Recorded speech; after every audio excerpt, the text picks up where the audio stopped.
Hi, John. Good morning.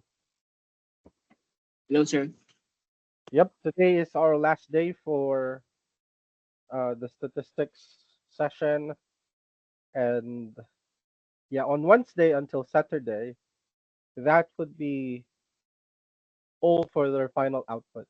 So I'm thinking there's a chance that they could play it safe and get a data set that would be relatively easy. So I'll make the exam a bit challenging in a sense that aside from them getting their own data set, I'll be assigning another one. So I think the 3 days, starting Wednesday, or I should say 4 days, I think that those days would be sufficient for them to complete that two outputs. So that's what I'll do. I just have to make sure that they will be challenged. So having one that's specifically designed by me, I think that seals the deal.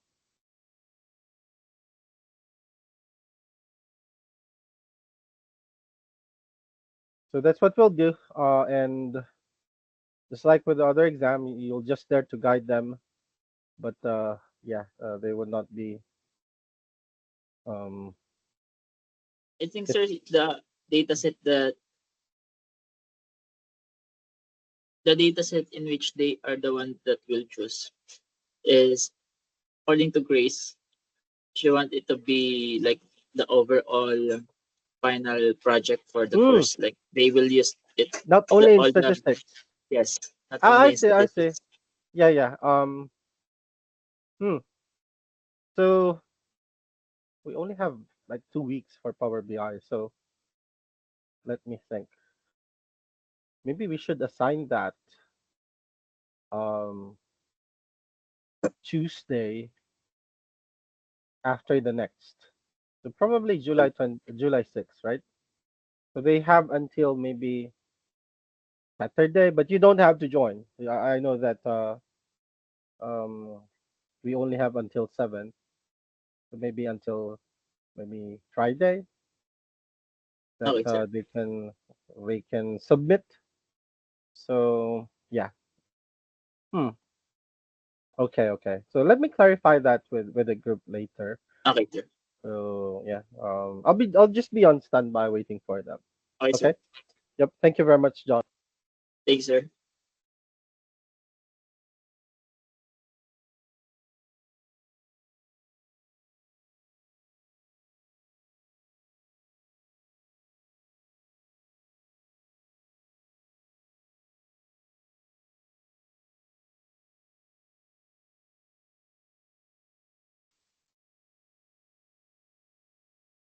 Hi, Asiba. Welcome to the meeting. Thanks for being on Hello, time. How are you? I'm good. How about you? Yeah, I'm doing great. It's a bit rainy here because I think there's a typhoon. Oh, But we had some storm today as well. I yeah, it's monsoon season here in the Pacific, particularly here in Southeast Asia.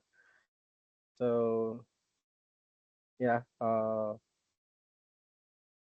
frequent floodings during this times of the year. I think until around August, until next month, there would be numerous typhoons and floodings. So yep. so we have the same issues until August. Where are Like you now? we In what live in state? North Carolina, Ah, North Carolina. I see. I see. Hmm. so we would have like many hurricanes during this season. Hmm. Uh, Let we me see the already map. had one, but it was not so bad. So North Carolina. Let me see. I'm not very familiar with where it is located, but North Carolina. Hmm.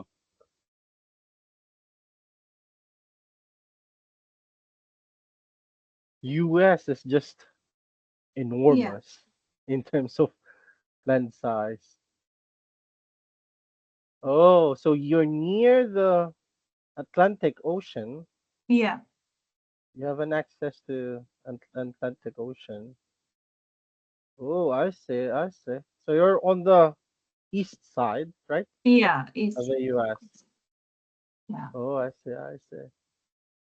Okay. Is it snowing there?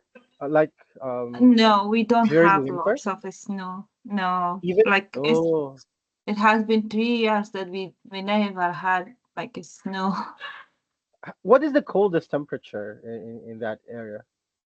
Um, I think 22, 20, sometimes like no, In I think Celsius? I'm saying like three, Ah, three two, degrees Celsius. like the I yeah, see. yeah, Hmm. Fahrenheit. Sorry. So it's never going like negative in terms of Sometimes like oh. -1. Yeah, sometimes. So you have Virginia at the north. Yeah, Uh, we are like neighbor with Columbia. Virginia. Yeah. I see. I see. Interesting location. You have like a long access to the ocean. There must Yeah, be so many beautiful beaches in there. Like very beautiful beaches. Yeah, one oh, of the hottest spot for tourists I during see. the I see. summertime. Wow. Yeah, Okay. Okay. It's nice to know. yeah. Hi. When Hi, you are in Grace. US, Yep. please visit North Carolina and be my guest. Sure. Sure. Definitely. Definitely. So I'll be contacting you whenever I got the So, chance to go to North Carolina. yes, Pretty interesting geographical location.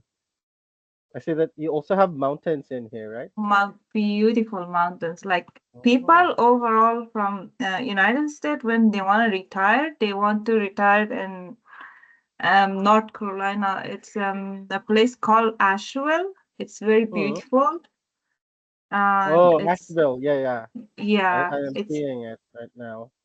it's very rated for the retirement. I see Uh, West Virginia right here. I remember the country song. I love that song. I Um, never been to Take West me Virginia. home to the place, something like Yeah, that. West Virginia. Da, da, da, da. To mama. Yeah, yeah, yeah. I love that song. It's very soothing. Um, well, I suppose that West Virginia is like a countryside vibe, right? It has that Mm, countryside. so I'm still new to the United States. Like it has been Mm, 8 years. We didn't travel much, so I mm. usually travel around North Carolina. So You should yeah, like maximize. I don't know much more about like places. I see. You Yeah. should maximize it, Hasiba. Oh, with Maximize kids, it the. is hard a little Oh bit. We yeah, are yeah. I waiting for understand. kids to get older a little bit. It's Yeah, very challenging, right? my daughter doesn't like car seats, so like Mm, it's a nightmare traveling with her. I completely understand that. I can relate to that. Yeah. So, yep. Hi, Grace. Welcome to the Hi. meeting. How are you? Just working. It's getting busy. The I hospital. I I I I feel that you're very tired from your Yeah. voice. Oh It's yeah. Monday. It was one of those days at work where like it's Mm, so hard to shake the sleep away and then yeah. get tired. Yeah. Coffee, Yeah. energy drink. Those are your friends in those times. Okay, so I think we can start. So today will be our last session for statistics. So I think with all the practices that you did with John during the labs, I think we have covered more than enough.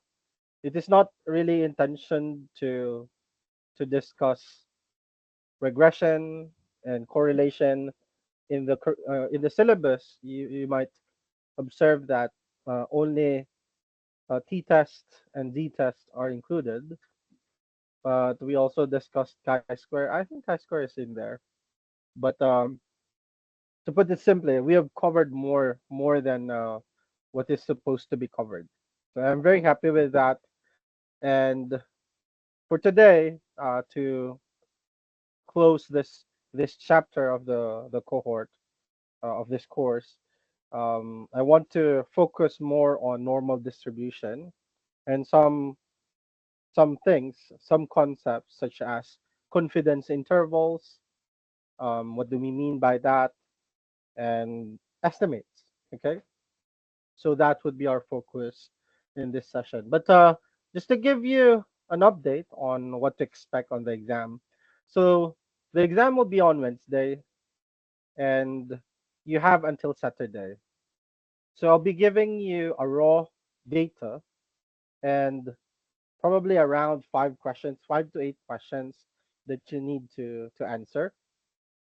It's your preference if you would do the data pre-processing, the data cleaning through Excel first, and then import the thing to Collab to do the analysis.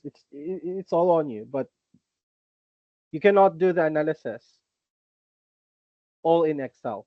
It's just I think it's just proper to practice in Python. Again, you can use any tool that you want.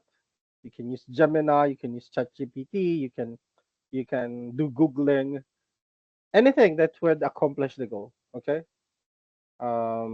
So expect the exam to be assigned to you by John on the Wednesday. So for tomorrow, what I want you to cover with John would be a review of all the things that we discussed. Maybe um, um, a short discussion of all a short recapitulation, I should say, of all these things, just to refresh you a bit and ready you for the exam. And this would be, I think, more challenging than the previous exams because first you need to show that you know how to analyze data, and the other thing would be you must need to know what method to use, right? Like in a specific level of measurement. And third, you need to execute it through Python. And with Python, um, you need to be smart. Okay, you need to be smart um, in a sense that you have to make use of all the tools that are present or available to you. Gone are the days that you'll be showing off and like you know everything from the very start and then do the coding all by yourself. Those days are gone. We have to be smart. We have to be efficient and identifying the correct tools for it, knowing the prompt. Like for example, in Gemini, knowing the correct prompt that you need to use to get the framework that you need is And a when you skill say, in itself. I have a question. Yep, When you Grace. say Excel cleanup, what kind of Mhm. skills are you expecting on that one? Yeah, basically setting up the data set because the data set that I'll be assigning to you is an actual one, a dirty one, a very dirty one. So it is not yet standardized. Like for example, this is a medical data, so there will be inputs there that is not uniform. Okay, like for example, um, let me let me think. Like for example, there will be inputs there for gender that is M, and there are male, there are F, and then there are females. There are nationalities like say US and then Americans. So you have to clean those up, have it in like in a standard form.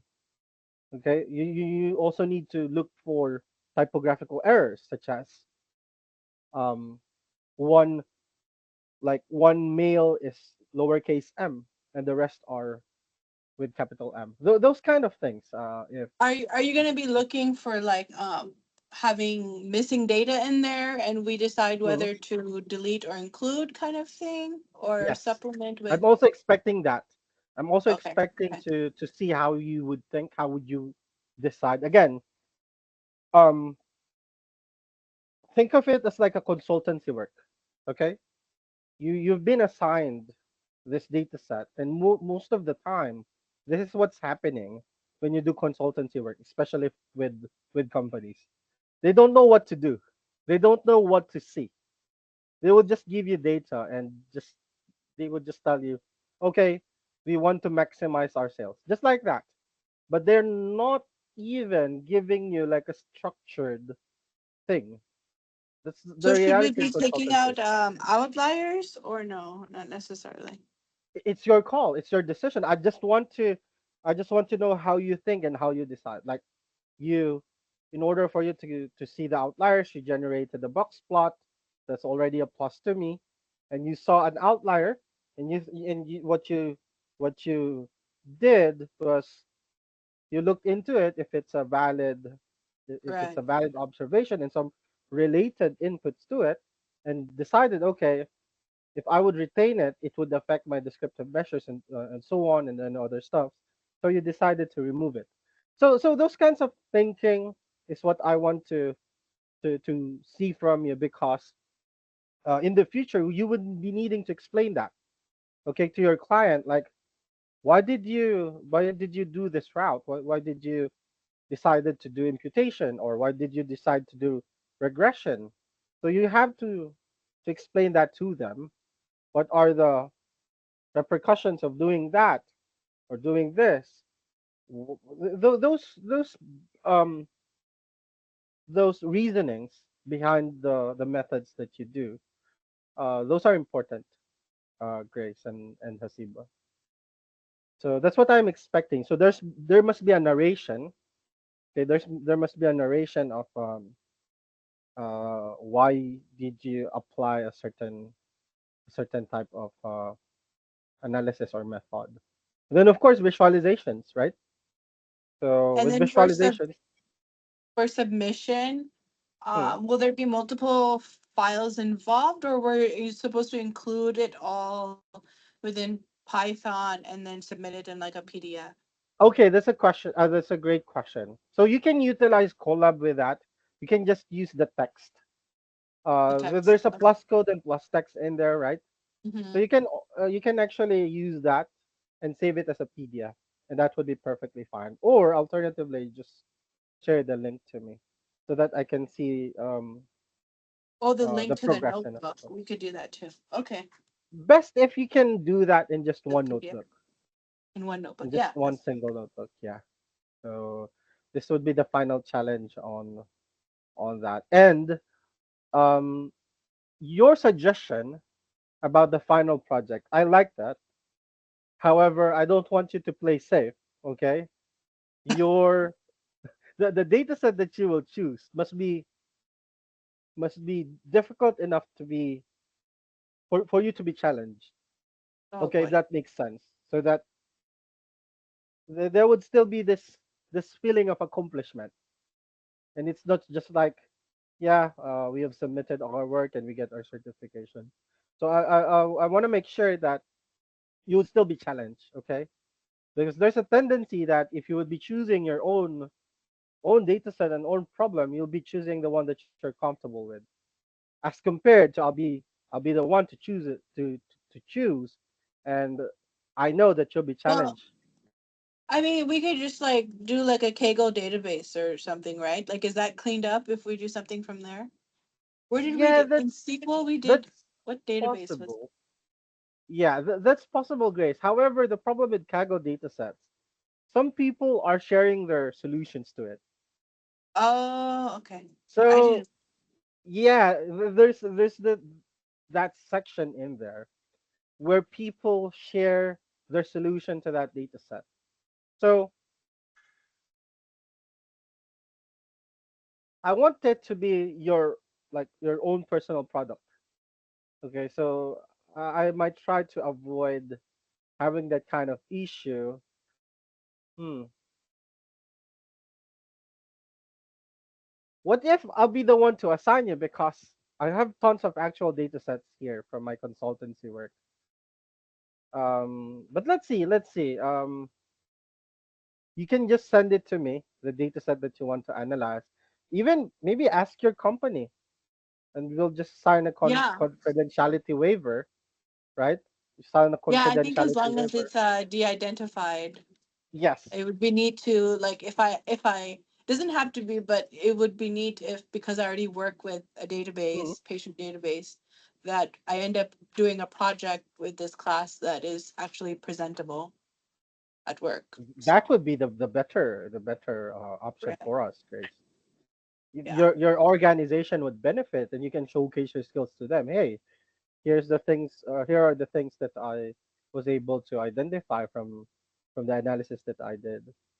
Right. Um, yeah, just to share to you, um, couple of couple of days ago, last week, I've I've gone into our marketing data, and I was able to pinpoint some things like how much is our customer um, acquisition cost, how are we performing in closing our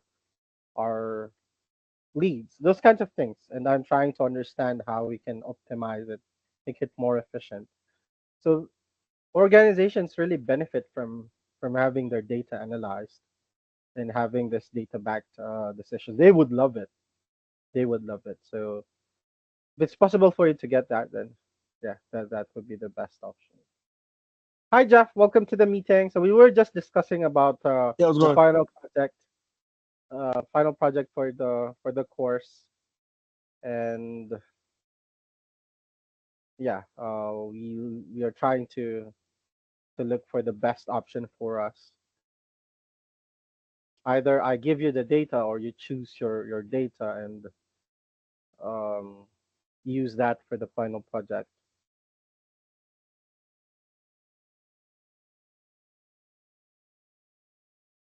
Let's see. Okay. Now let's move on and proceed to the actual lecture. So again, this is the last lecture for statistics. I think um, for me it's very short. There's so many things that I want to share to you even more, but the the subject statistics is just very broad, and like for me, I specialized on predictive models because it's just too broad that it's frustrating if you really want to be like a master of everything in statistics.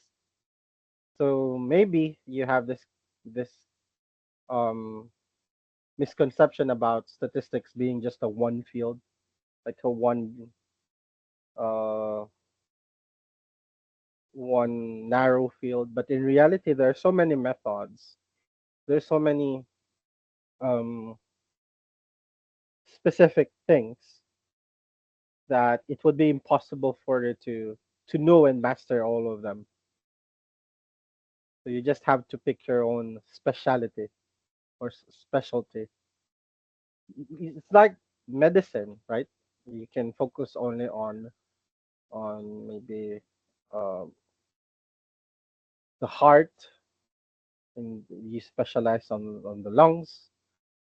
That kind of thing. Do you see my screen now? By any chance? Not yet.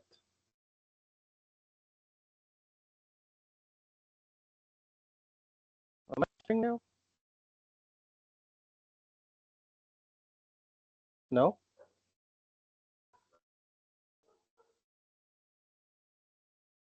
Okay. How about now?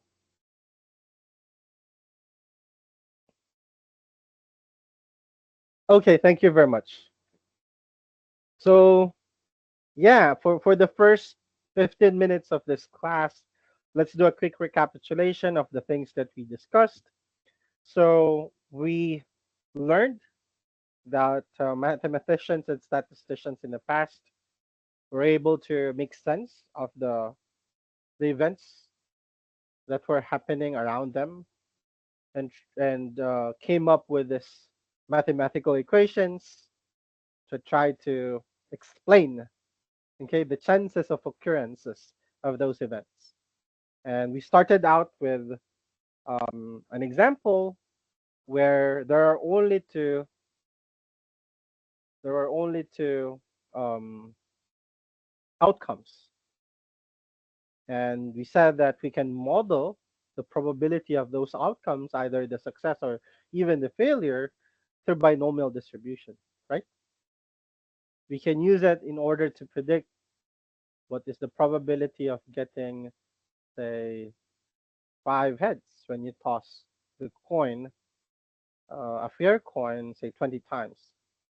We can easily model that. We can easily predict what would be the odds of that event happening, right? Getting 5 heads in 20 throws. And in general, we define two groups of probability distributions. So we have discrete. So this is a counting process. So whenever you have a variable that is measured that way, or I should say encoded that way to counting like whole numbers, then it must be discrete. But if it's something measured, you have units of measurement typically, but not every time. Then it would be probability distribution. So not whole numbers in particular. It could be like 1.3, 1.4, and so on. So there's a difference between the two in terms of how would you predict the individual probabilities, because with continuous probability distributions it would be ranges, right? So that just one specific outcome, it would be ranges of outcome.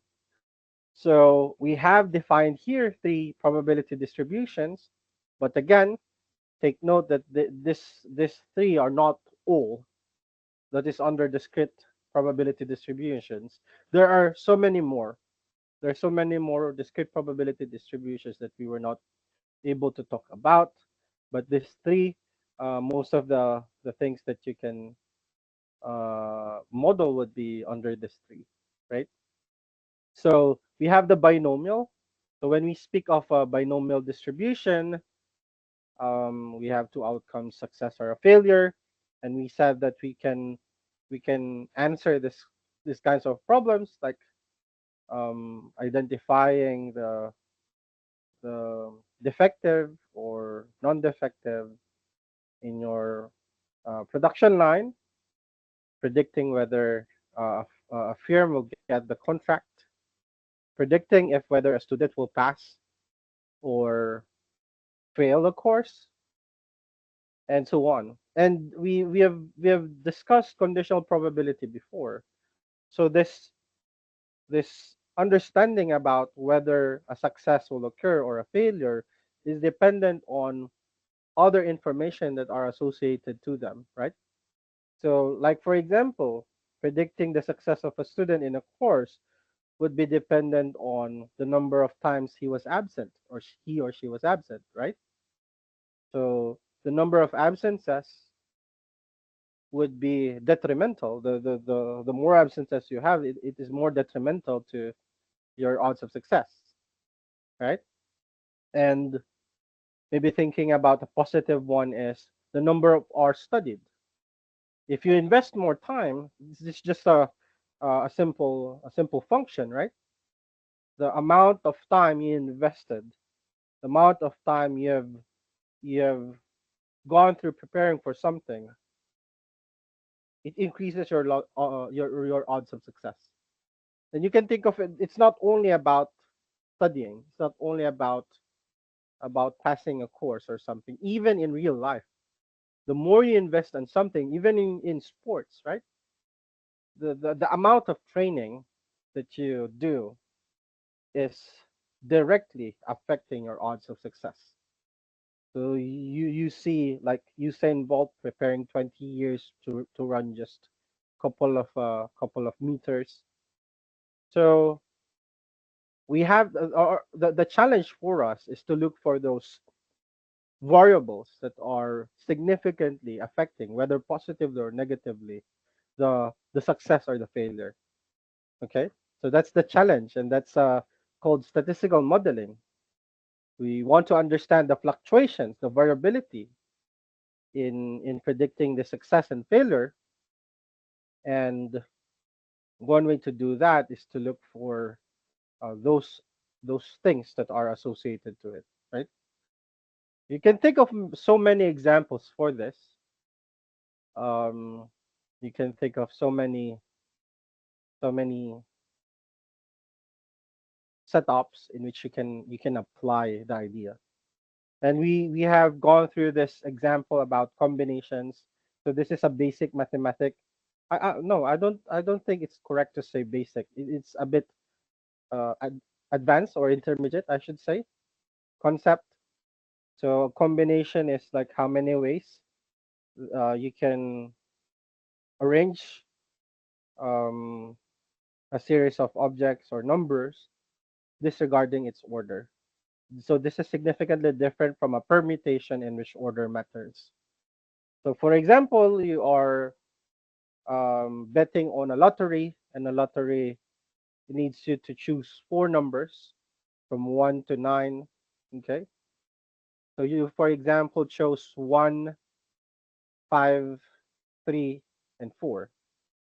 So with combination, regardless of how the sequence, okay, how the sequence was shown during the drawing, okay, whether it would be on the reverse 3, 4, 5, 1, or whatever order, you would still won that lottery. Okay, the order doesn't matter when it comes to combination. With permutation, it must be in that exact order in order for you to win um, the lottery. During the drawing, it must be that same order. So to put it simply, permutation is more restrictive as compared to combination. With combination, those numbers that you chose must just appear in whatever order. Okay. So we now define based on that idea about combination. Okay. By the way, combination is on other under um, counting principles in mathematics. So binomial distribution formula. So you have the combination formula in the first term, like this one. This is the combination that you saw earlier. And basically, you are looking into the combinations of the number of trials, the number of ways you can get the success, and the number of failures. So that's the meaning of this part right here.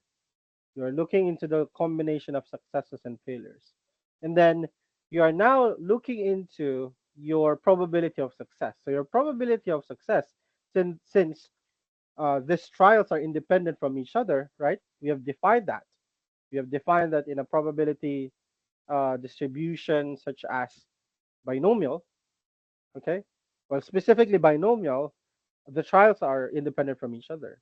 So when we defined before, right, that the intersection of A and B would be equal to the product probability of A times probability of B if they are independent, right? So with that, we have that in here, P of X, which is just probability of success on the first trial times probability of success on the second trial times probability of success on the third trial, and so on up until the probability of success of the X trial, right? So something like that is what we're seeing here. But of course, our X is always defined as the number of successes that we want to somehow measure. So for example, if you're hypothesizing or asking um, what would be the odds or the chances that you'll get five heads in when tossing a coin, a fair coin, 10 times. So your X would be equal to 5 in that case. And you have the Q. So the Q here is just 1 minus P. So this is just taken from the axiom of probability. because we know that if we add all the probabilities in our event space, then the total is 1. So if you know, okay, you only have P and Q right there, success and failure, subtracting the probability of success to 1 would give you the probability of failure. And n minus x, so you have n minus x failures, right? This would be the number of failures that you have. So for example, again, you toss a coin 10 times and you assign x equal to 5, then what are you referring to as the number of failures? You have 10 minus 5, which is equal to 5 also. So as you can see, the equation might seem complicated at first. So the first thing that you need to do whenever you encounter such a complex formula, it's not only here but in any mathematical uh in anything that would show you or be needing to understand an equation, split it into parts. Make sure that every part of the equation is clear to you. Okay, because if one part of the equation is not clear to you, then you'll just use it blindly because you know algebra, right? If you know algebraic expression, then you can do the computation. If you know calculus, you can do the calculus, whether differentiation or integration. You can do the mechanical process, in short. But make sure that you understood each of the parts of the equation so that you'll have an idea on what is happening. Okay, how are you able to come up with that single value explaining a certain thing? Okay, so make sure that you do that. You decompose it into parts and then try to explain it to yourself. So here we have seen that distributions shapes can be altered based on certain parameters. Specifically for binomial distribution, the shape can be changed by adjusting the number of trials, right? And the probability of success. And now during the last meeting, last Saturday, I introduced to you the idea of central limit theorem, or CLT. CLT is the most important theorem in statistics, in all of statistics. Okay, so the CLT tells us that any distributions, any probability distributions converges to normal when you have very large sample size, or sufficiently large sample size, I should say. So any distribution would mimic the distribution of normal distribution if you have sufficient sample size. In this case, sufficient number of trials. Okay. So the distributions might be skewed for lower sample sizes, but the central limit theorem assures us that if you increase that, in theory, it shows up until infinity, converges to infinity.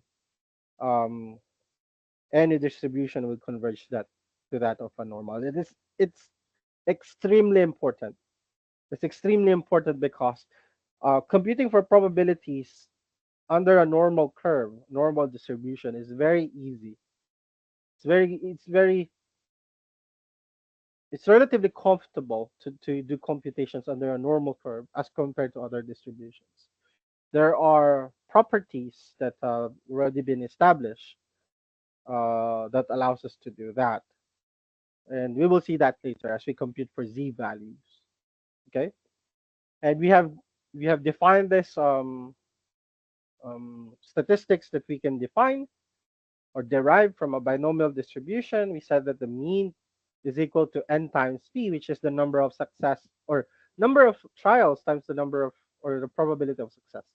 If you think about it, what is the expected value? What is your expected number of success, right? When you throw a coin, that is equal to what is your probability of observing that success, whether ahead or tail? Let's say ahead. what is the probability of observing a head times the number of times you throw that coin. That is your mean or average value, right? You would observe that most of the time. So the bulk of the distribution would be in there. And the variance would be, of course, you will be taking into consideration your failure. What is your failure um, probability? So that's why you have Q in there, right? And I've shown you here these tables that you can use, but of course you can use Python, NumPy. You can use Excel to do that. This is like an old school way of generating these probabilities. This is probably, if you go back to senior high school or first year of college, this is what you would expect that your professor would ask you to do. Typically, I would give my students these printed copies of different n values when I do exams for probability subject. So they have this small booklet with different copies of these different distributions. So we move next to Poisson distribution. Others pronounce it as Poisson. Um, I think that's the correct term, but yeah, I'm more used to calling it Poisson. So with Poisson distribution, you have a new parameter here, which is the space interval or interest per time. You have that delta, okay? That delta average number of outcomes, and this is typically used when the outcomes of interest are rare relative to the possible outcomes. Like you want to ask the probability that there would be 5 defectives in your or in every 1,000 inputs in your production line. You can model that in a Poisson distribution.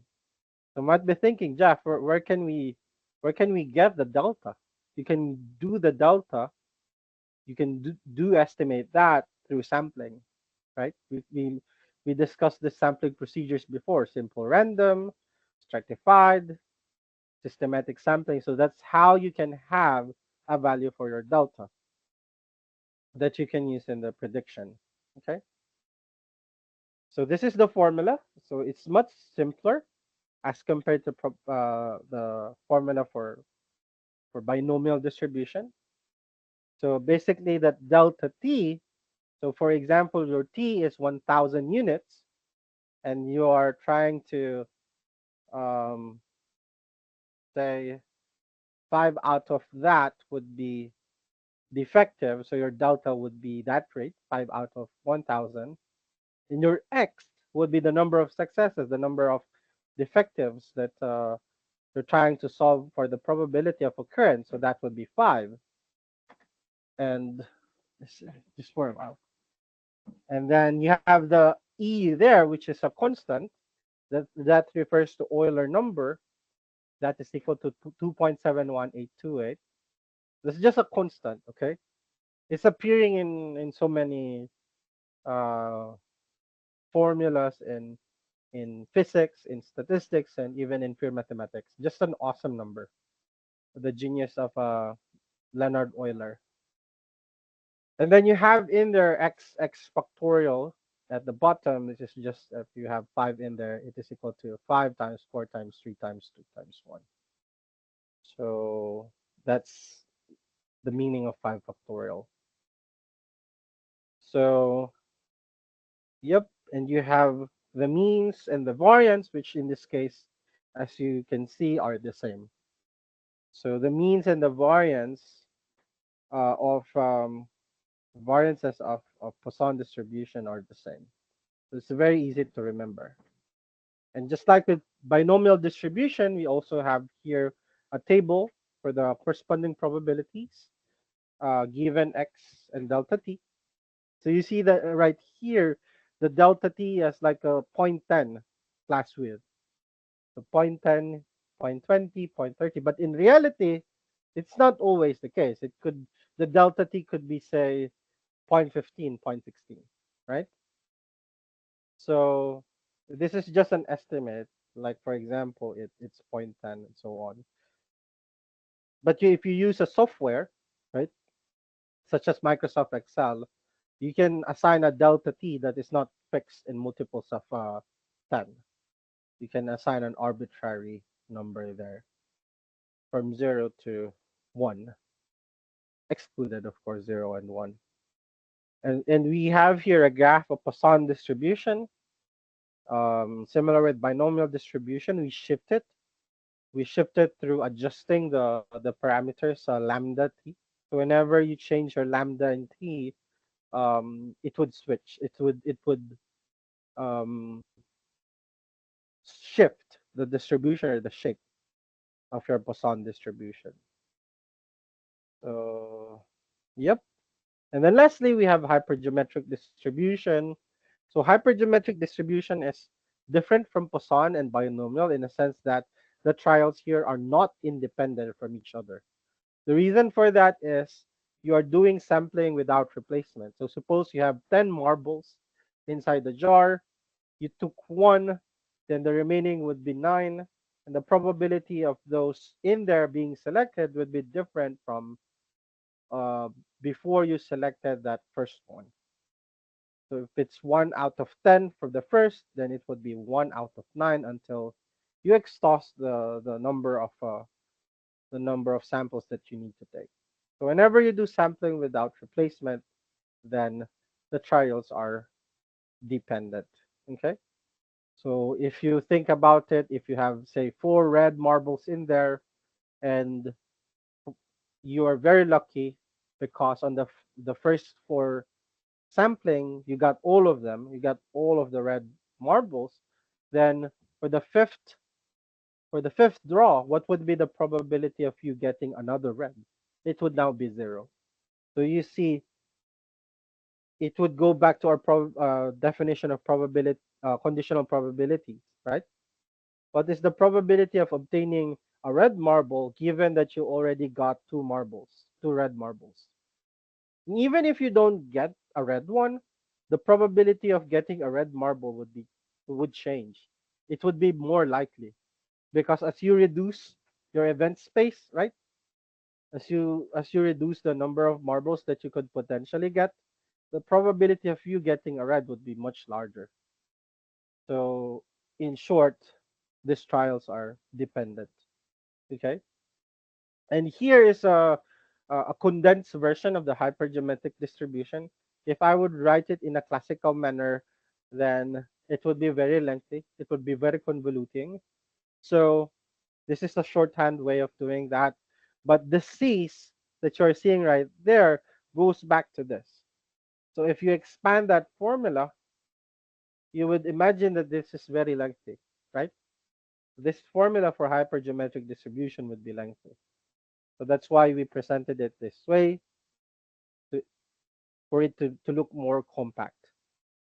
But again, I'm not promoting any memorization here.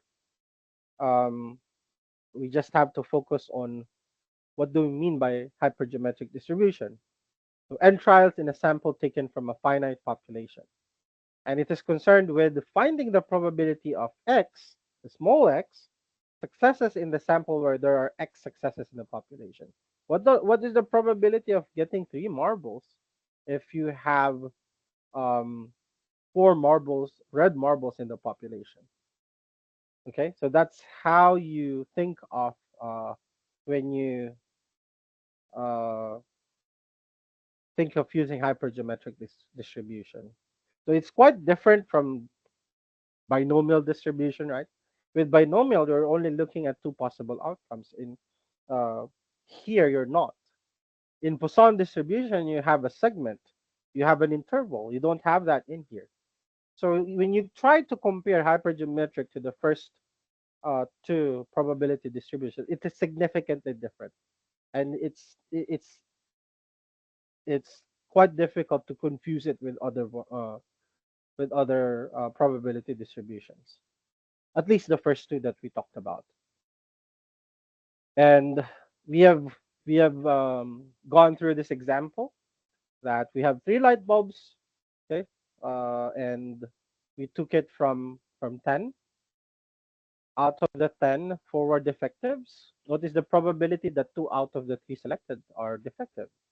So this is specifically different.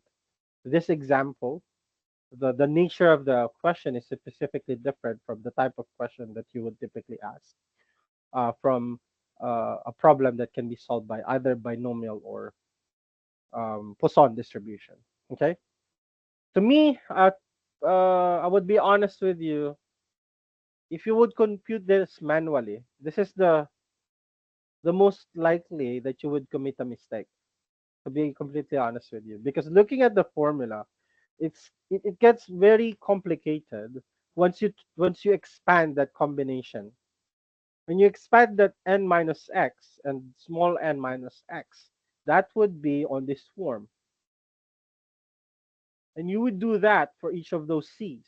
So that would be in your numerator, capital N minus x factorial, and in the denominator you have small n minus x factorial, and inside this parentheses you have a capital N minus x factorial, and x would be small n minus x factorial. So let me write it to you.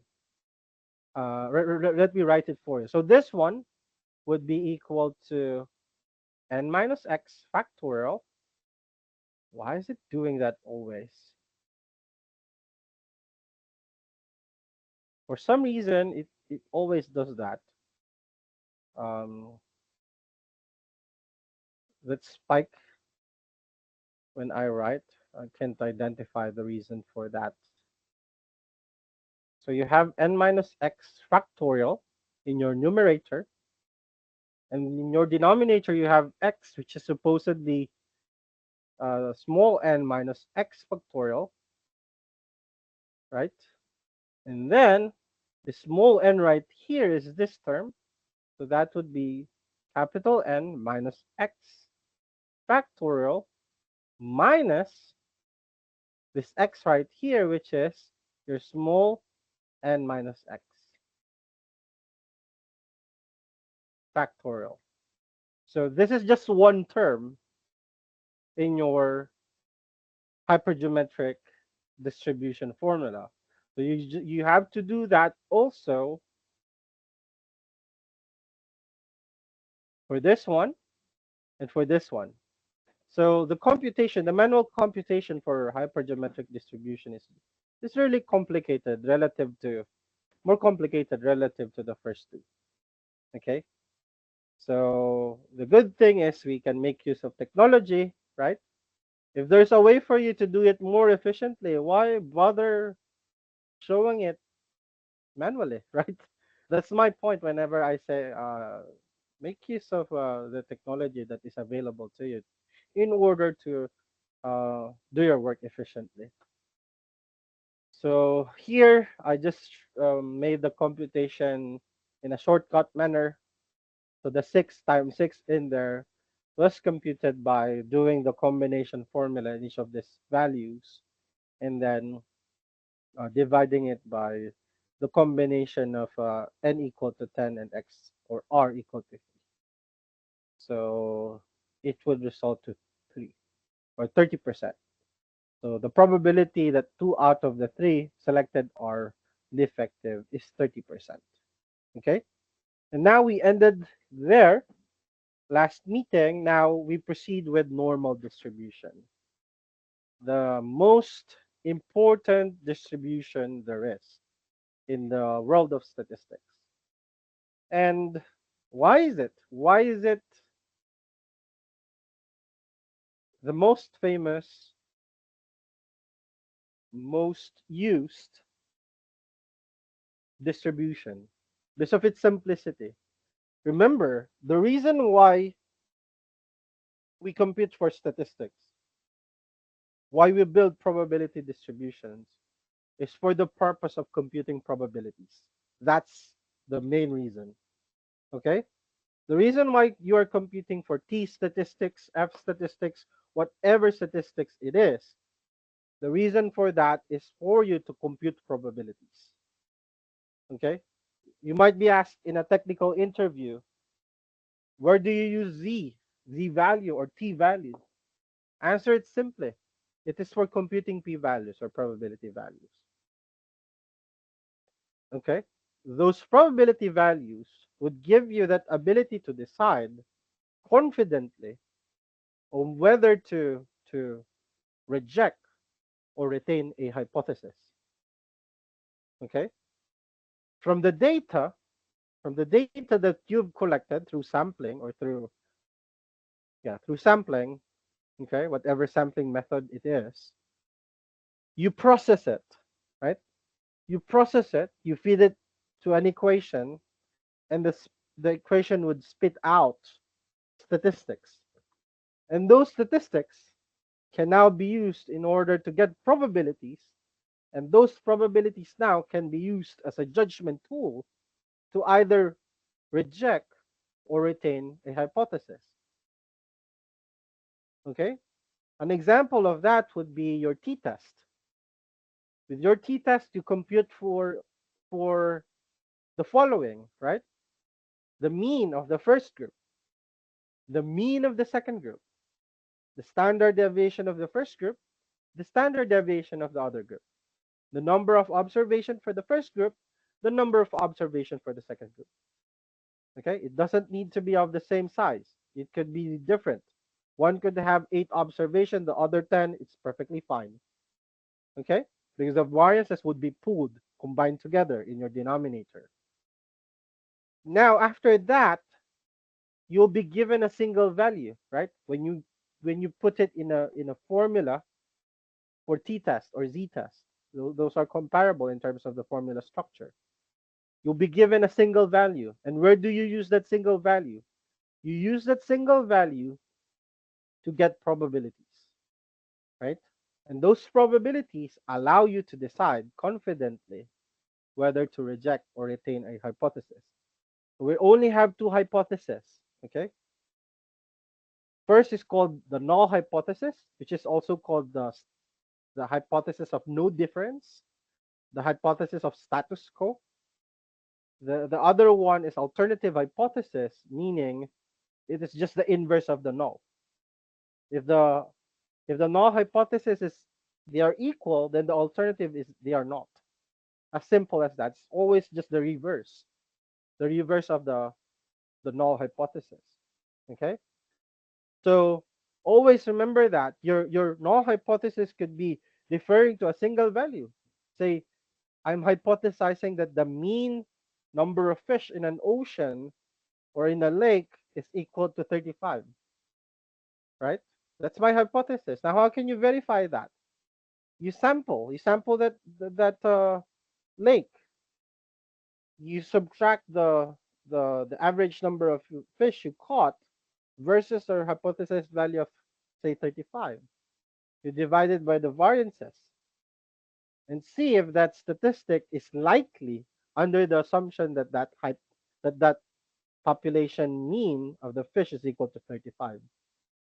If it's not, if you cannot find sufficient evidence, right, an extreme statistic supporting that uh, rejection of that claim, then the alternative hypothesis uh, would be the one to be concluded with. Okay, so now going back here, so one of the characteristics of normal distribution it is bell shaped, a bell shaped distribution. So if we go back to the structure of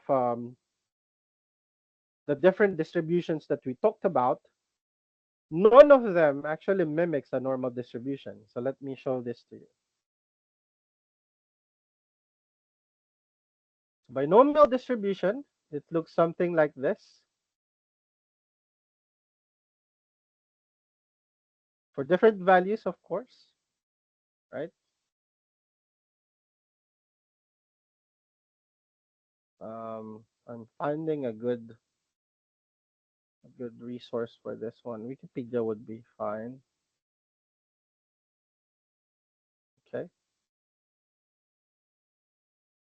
Oops. So see this uh, binomial distribution. So you might argue, Jeff, it also looks like a normal bell-shaped distribution, but only with some values, only with some values of or certain values of parameter. Usually, as your n increases, it becomes more symmetric and more bell-shaped, more normal-like. Okay, as you can see in here, um, as you as you increase your n, notice that it is shifts to the center and has a flatter, relatively flatter curve as compared to the other. Okay, so there are three types of distribution aside from the symmetry, right? In terms of symmetry, you have three: symmetric. You can divide the distribution into two parts, 50% each. Asymmetric. The asymmetry could be skewed to the right or skewed to the left. When we say skewed to the right, the tail of the distribution is much longer towards the right. So it looks something like this. This is a skewed to the right distribution. If it's skewed to the left, then the distribution is longer on the left side. So it looks something like this. So a symmetric distribution looks like the one with the green. Okay, with the one that is green in this example. In terms of pickedness, okay, or we also call that in statistics kurtosis. You have platykurtic, mesokurtic, and leptokurtic. Let me show it to you here. Kurtosis.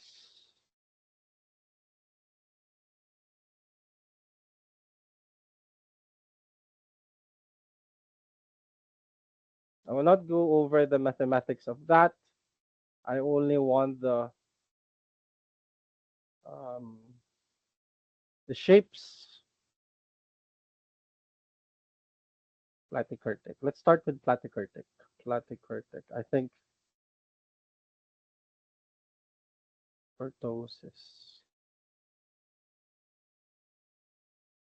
It doesn't give me the visualization that I need. I only need an image. There we go. This one would be good. So yep. So these are the three. So you have leptokurtic, which has like a more picked distribution, more picked shape. You have the platykurtic, a flatter, the most flat as relative to the to these three distributions that we're talking about. And the one that you have in the middle, it is named normal distribution. It is referring to mesokurtic. Okay, mesokurtic distribution. The mesokurtic is when your kurtosis is equal to 3. That is when you have a normal distribution. I'm looking for this one. Oh, yeah, that one. So that is mesokurtic, the normal distribution.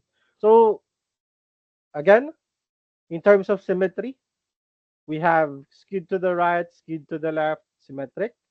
In terms of pickedness of distribution, we have leptokurtic, mesokurtic, and platykurtic. Hey, Jeff, what I thought kurtosis just means that it's a normal distribution, but with it looks like a normal distribution, but the both sides of the end, both ends are also going up. Yeah, I'm not not sure if I. necessarily normal, Jeff. It Uh, Kurtosis doesn't necessarily mean that the distribution is normal. Kurtosis is actually a measure. When kurtosis is 3 or near 3, then you have a not significantly different distribution from that of a normal. So kurtosis is a measure of pickedness of your distribution. the measure of what? You know? Pickedness, how pointy your Okay, distribution okay, is. okay. Yeah, Okay. peakedness. Got it. So Okay. if you have a measure of symmetry, right? When a symmetry is equal to 0, you have a symmetric distribution. When you have a mesokartic kurtosis equal to 3, you have um, a near normal or normal distribution. So you actually need two when you want to have a normal distribution. First, you need to have a symmetric distribution. You cannot have a bimodal normal, right? A bimodal is something like this. You have two peaks, right? Like a sine curve. Let me show you a sine curve here. The sine curve in mathematics. You cannot have a normal distribution with like multiple peaks. Okay, so it must be something like a bell shape, really, a bell shaped figure. Aside from that, your kurtosis must be equal to or near 3. So those are the two ways descriptively in which you can check whether you have a normal distribution or not. But there are also formal tests such as Shapiro-Wilk test. You can also use chi-square test to test for whether a distribution is different from another distribution. There is also called this aside from Shapiro-Wilk, Kolmogorov-Smirnov test.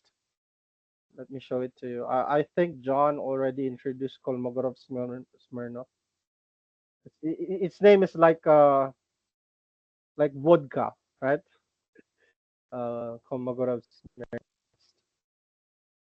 So this is one way also of testing your data if it's normally distributed. There is also another test such as um, I think you can also use Kullback-Leibler divergence. So if you have like a theoretical distribution and you have an empirical distribution, you want to say compare their structure, you can use Kullback-Leibler divergence in order to check whether they are the same. So there are so many methods, but descriptively, checking the kurtosis, checking the descriptive measures such as this, you're seeing in your screen right now, mean, median, mode.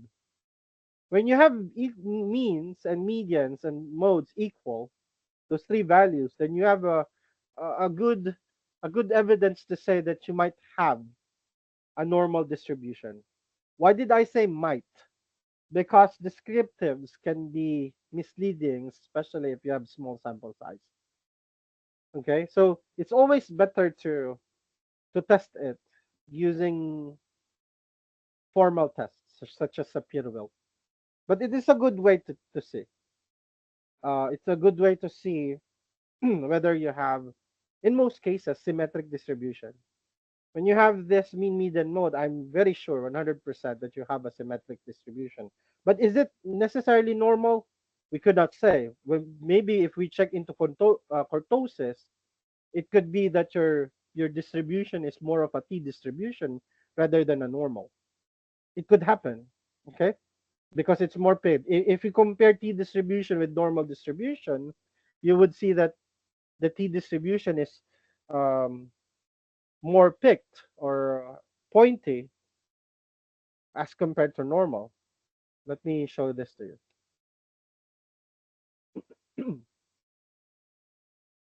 Let me see a visualization here that I can share to the group.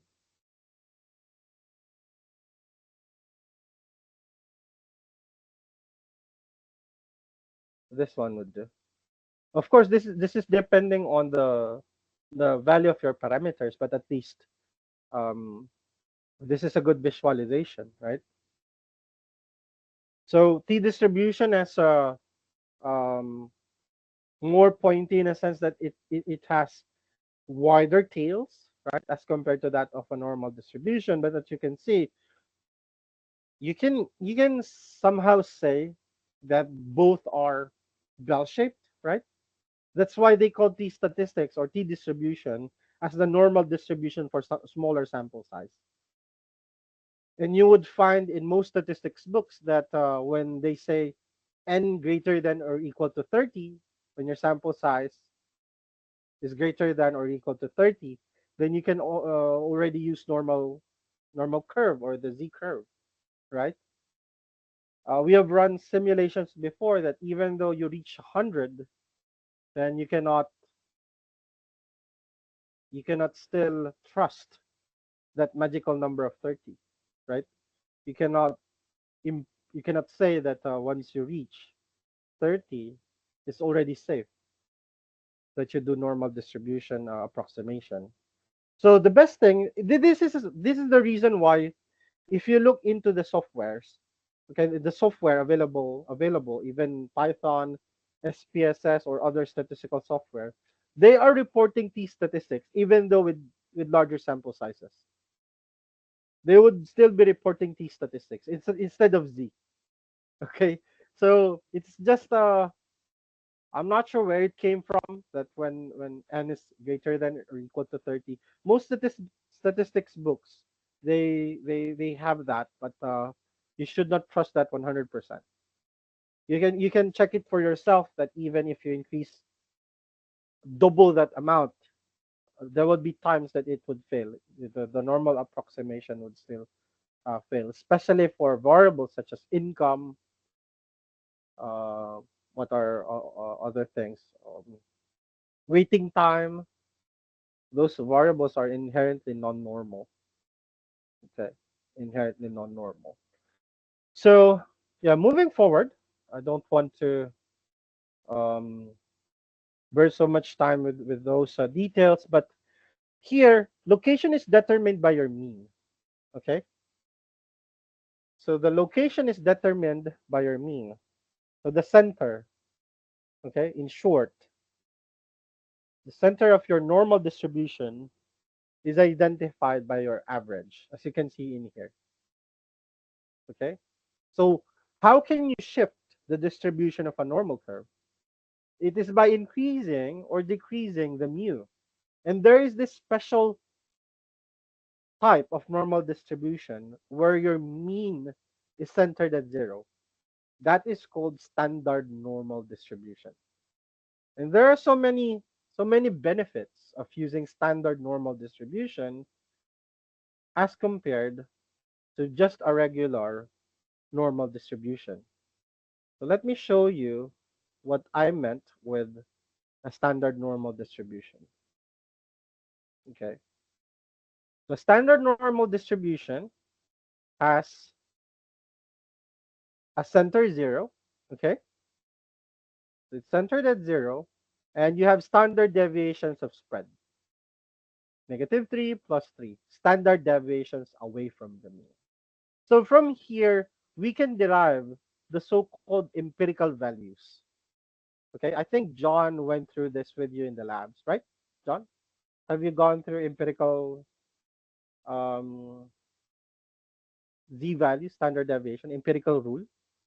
98% of the observations would fall into that. 50% of the observations would fall into this. This is what was pertaining to John. This one. Not yet?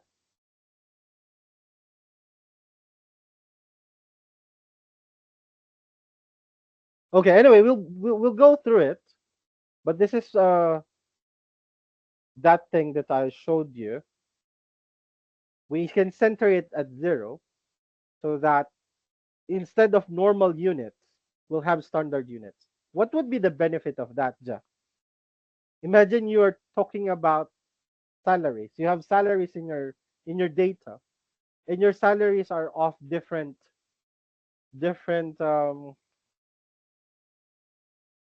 currencies. One is US dollars, one is Philippine peso, Mexican peso, Japanese yen, Chinese yuan, and so on. So of course the magnitude would be different, right? $1 is like 55 or 58 pesos, Philippine peso. Okay, so if you would be incorporating that into your model, then there must be a standard value that would erase that differences in the magnitudes for each of these currencies. So oftentimes you would be converting those into standard units. Okay? You might be asking, Jeff, why don't you convert it into US dollars? It's also possible to do that, but if every now and then you'll be needing to convert it back depending on what you're trying to model. If it could be in Philippine peso, then the interpretation of your dollar would be in multiples of the conversions with peso. So that would be times 58 something. So it's perfectly fine to do that also. But one benefit that the standard units would be giving you is that thing. Like you have a standard measure for standard units for a variable. So the random variable has an infinite theoretical range. So the theoretical range for a normal distribution is from positive infinity to negative infinity. It is asymptotic to the x-axis.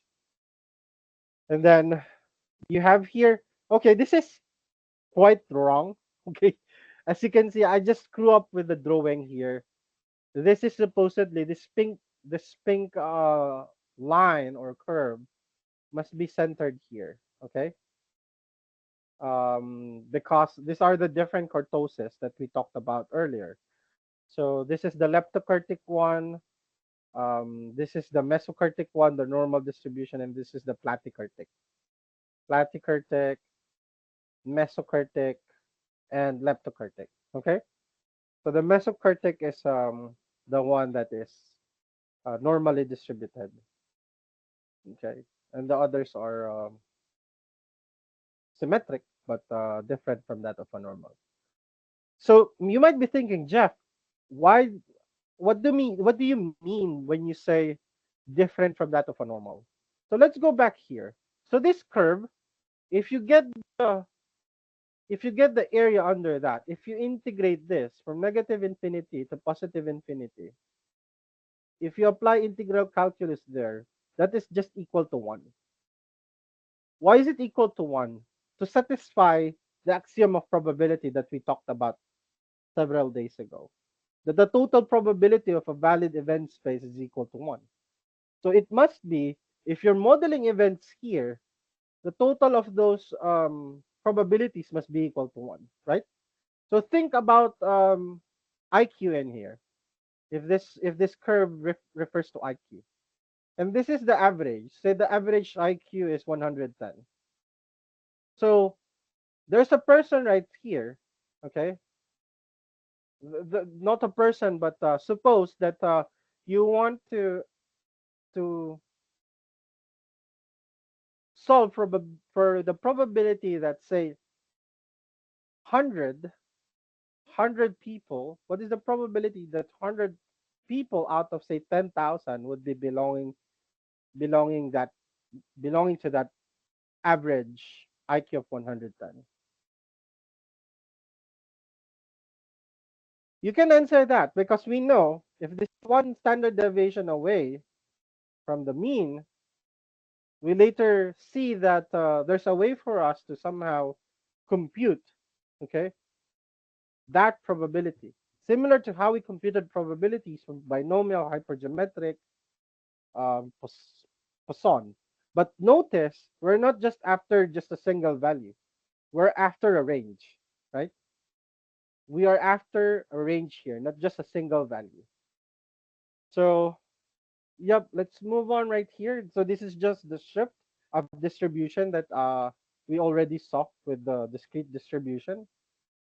Changing the parameter values would actually shift your distribution. Changing the u here would shift the center. Changing the sigma here would make it flatter or pointier. Okay, if you increase the sigma, it would be flatter. Okay, you have more variability. If you make the sigma smaller, then you will have more coherence or less variability in your values. So that's how the sigma relates to the kurtosis of your distribution. So if you look at the kurtosis formula, you can find the sigma there. Let me show it to you. Kurtosis formula. Kurtosis. There we go. So this is the kurtosis formula. You see right there that one of the ingredients in this formula is actually the sigma, and it is one of the most I should say influential ingredient here in this kurtosis formula, because the effect of the values, or the effect of the mean, is somehow reduced by the magnitude of the values. But your denominator right there, if this is a big number, right? If you have a big sigma, then it reduces the k value. You see, guys? If you have a big denominator, whatever number is here, it would be reduced. And notice that you still have a power of 4 in there. So this sigma value would be raised to 4. So sigma has a large influence on your kurtosis, okay? In how your distribution would be pointier or flatter, okay? As compared to the mean. The mean in this formula almost has no uh, influence because it's being reduced by the values that you have in here. So if you have more values that are near with each other, then it would be near to the mean, right? It would be more homogeneous. Then this value would be very small, and you divide a small number by a very large number, it would become much smaller. So you're looking into k here getting near 0, right? But if you have a more varied values, right? You have more varied values in there, this would immediately be a large value. You raise it to 4, okay, then you're looking into a much higher value because the difference between your xi and mu here would be larger, right? So it is, in that case, would result to a higher k value. You're looking into greater than 0 k value. So that's how kurtosis is playing on this thing that we are discussing. Now let's look into computing probabilities. You might be waiting for this moment, how we can compute for probabilities in a normal distribution. So again, as compared before, we are now computing for ranges, right? Range of values, because we are discussing continuous probability distributions. We call this probability density functions. Density.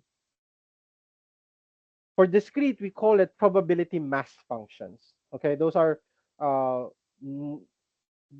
are the two terminologies that you would encounter for this group. Mass functions, density functions. Mass functions for discrete, density functions for continuous. So here, we are looking for this enclosed area, right? We are looking for this. What area corresponds to, or what value corresponds to this area? And we know that this is less than 1, right? This would be less than 1. And that is probability x is greater than or equal to a, greater than or equal to a, or less than or equal to b. So in between these two values, okay? That's what we want to do when we compute for probabilities under a normal curve. Now, let's look into this. The total area under the curve is 1.0. We already know that. And here, what we're looking at is a 50-50 cut, right? 50% of the observations would be less than the mean. 50% of the observation would be above the mean. Do you follow, guys? That's what we are seeing right here. 50% would be above the mean. 50% would be below the mean. And the total for each for all of this, 50 plus 50, would be this at the bottom equal to 1. Okay? Now, let's look at the empirical rule. What do we mean by this standard deviation away. Okay, so what can we say about the distribution of values around the mean? There, there are some general rules. We say that 68.26% of the values, okay, of the observations would fall plus minus one standard deviation away from the mean. Let me say it once again. You see this term right here? It says that 68%, okay, 68% of the values of the observations, if it follows a normal distribution, would be plus minus one standard deviations away from your mean. So let's go back to the example of the IQ. Okay, if your IQ is 110, plus minus one standard deviation from that would be 68%, meaning if you subtract, say, if the standard deviation is 10, okay, if the standard deviation is 10, plus 10 would be 120, minus 10 would be 100. So in short, in the population of people, the IQ 100 to 120 corresponds to 68% of the population. 68% of the population has 100 to 120 IQ level. Is that something clear, guys? Is that something intuitive? Again, if IQ follows a normal distribution, then we can say through empirical rule that one standard deviations away, whether above or below, okay, from the mean, from the average, comprises about 68% of the values. Why is it that big? Why 68%, Jeff? It's like greater than 50% of the total values. Because those are where the values are concentrated. There are very few in the population in which their IQ would be below, right? Would be below 100, and there would be very few people that are that with IQs greater than 120. They are very smart people. There would be very few of them. If we have more smart people in this world, then there would be no wars, right? Then we could be investing more into healthcare instead of investing more into weapons, right? Into killing each other. So most are concentrated in the middle, near, slightly above average, or below average. In particular, plus minus one standard deviation is equivalent to 68% of the observation. Okay. Now, what if you go further? What if you go further to two standard deviations, plus minus? That would be 95% of X. So if you say that, okay, you belong to two standard deviations away from the average, you are belonging to the 95% of the people, right?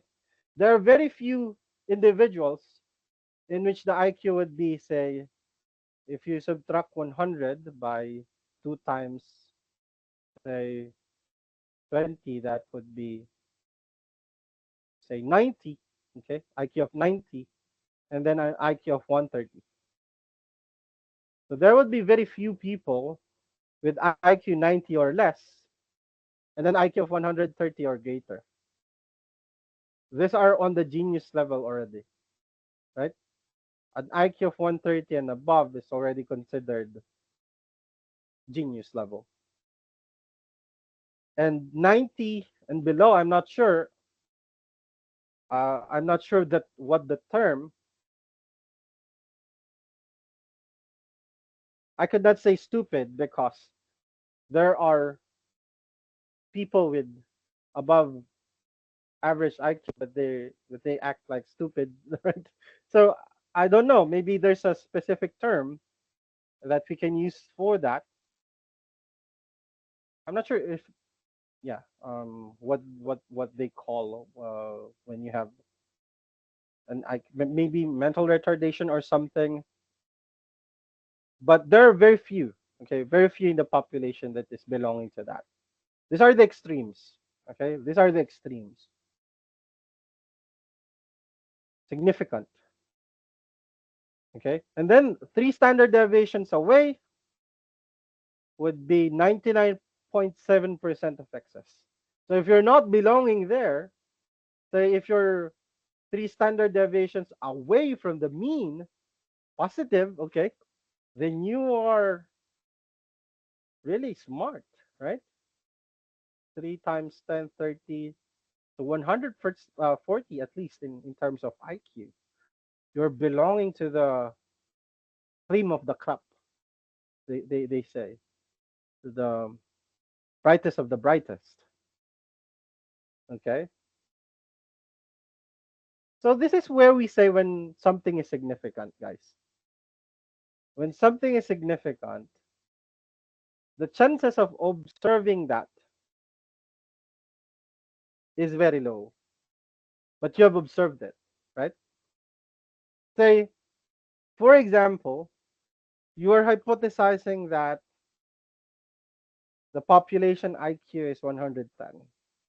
You do sampling to get evidences, right? And you found out that from your sample, the average IQ is 90. So suppose this is the, let's use a drawing here. Maybe this one would do. Let me remove the drawings here. So suppose that this center, this A, right, is the hypothesized, okay, hypothesized IQ. And then from your sampling, you got 90. So based on our understanding of distributions, once you change the mu, the center of distribution also changes, right? So instead of having this green distribution, this is the theoretical one, right? This is the theoretical distribution in which you hypothesize that you have a 110 IQ. What happened was, based from your data, you got this kind of distribution. Okay. Now, looking at your null hypothesis, you are seeing a difference, right? A difference,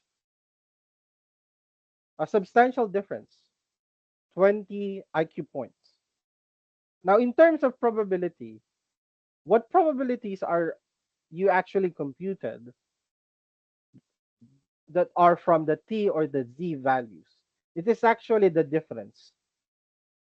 It is the difference between our observations. This is actually what we refer to as the p-values. Okay? The p-values.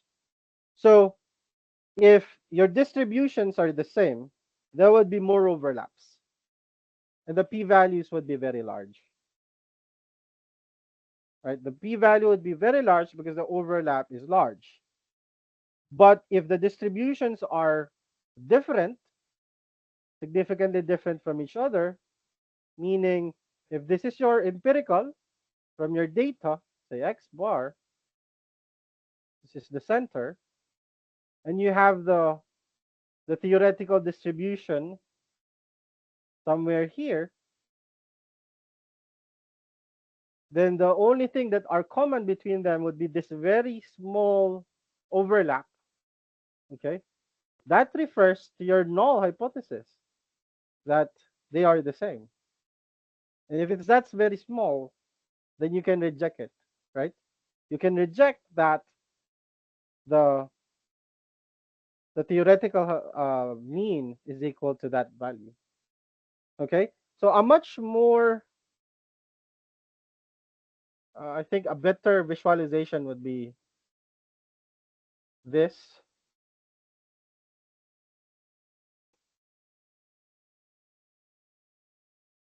because my drawing is not that effective.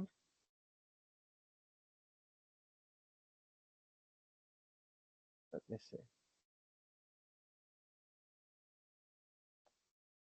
Hmm, power G power analysis.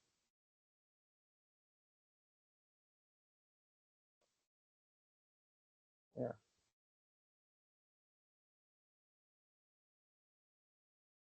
Give me a minute to load this software so that I can give you a visualization of a t-test.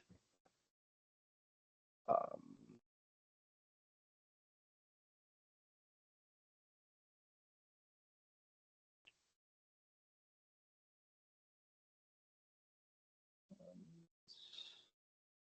two groups.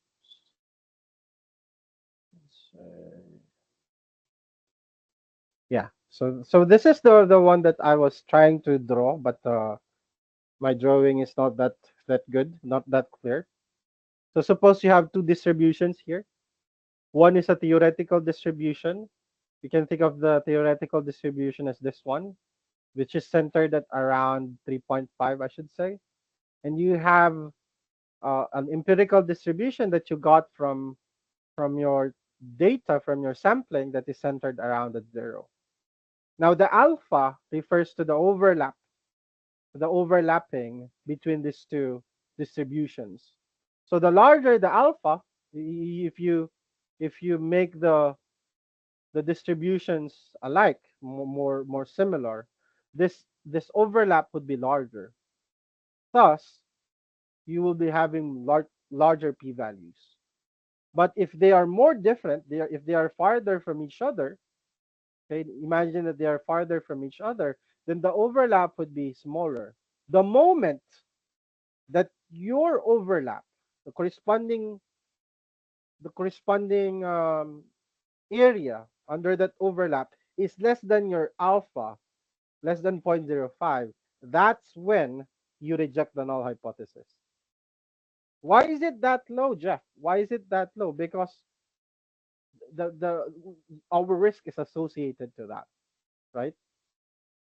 We cannot be more I should say uh well, it depends on you if you want to commit more risk and increase this alpha, right? But the conventional value for that alpha is 0.05 or 5%.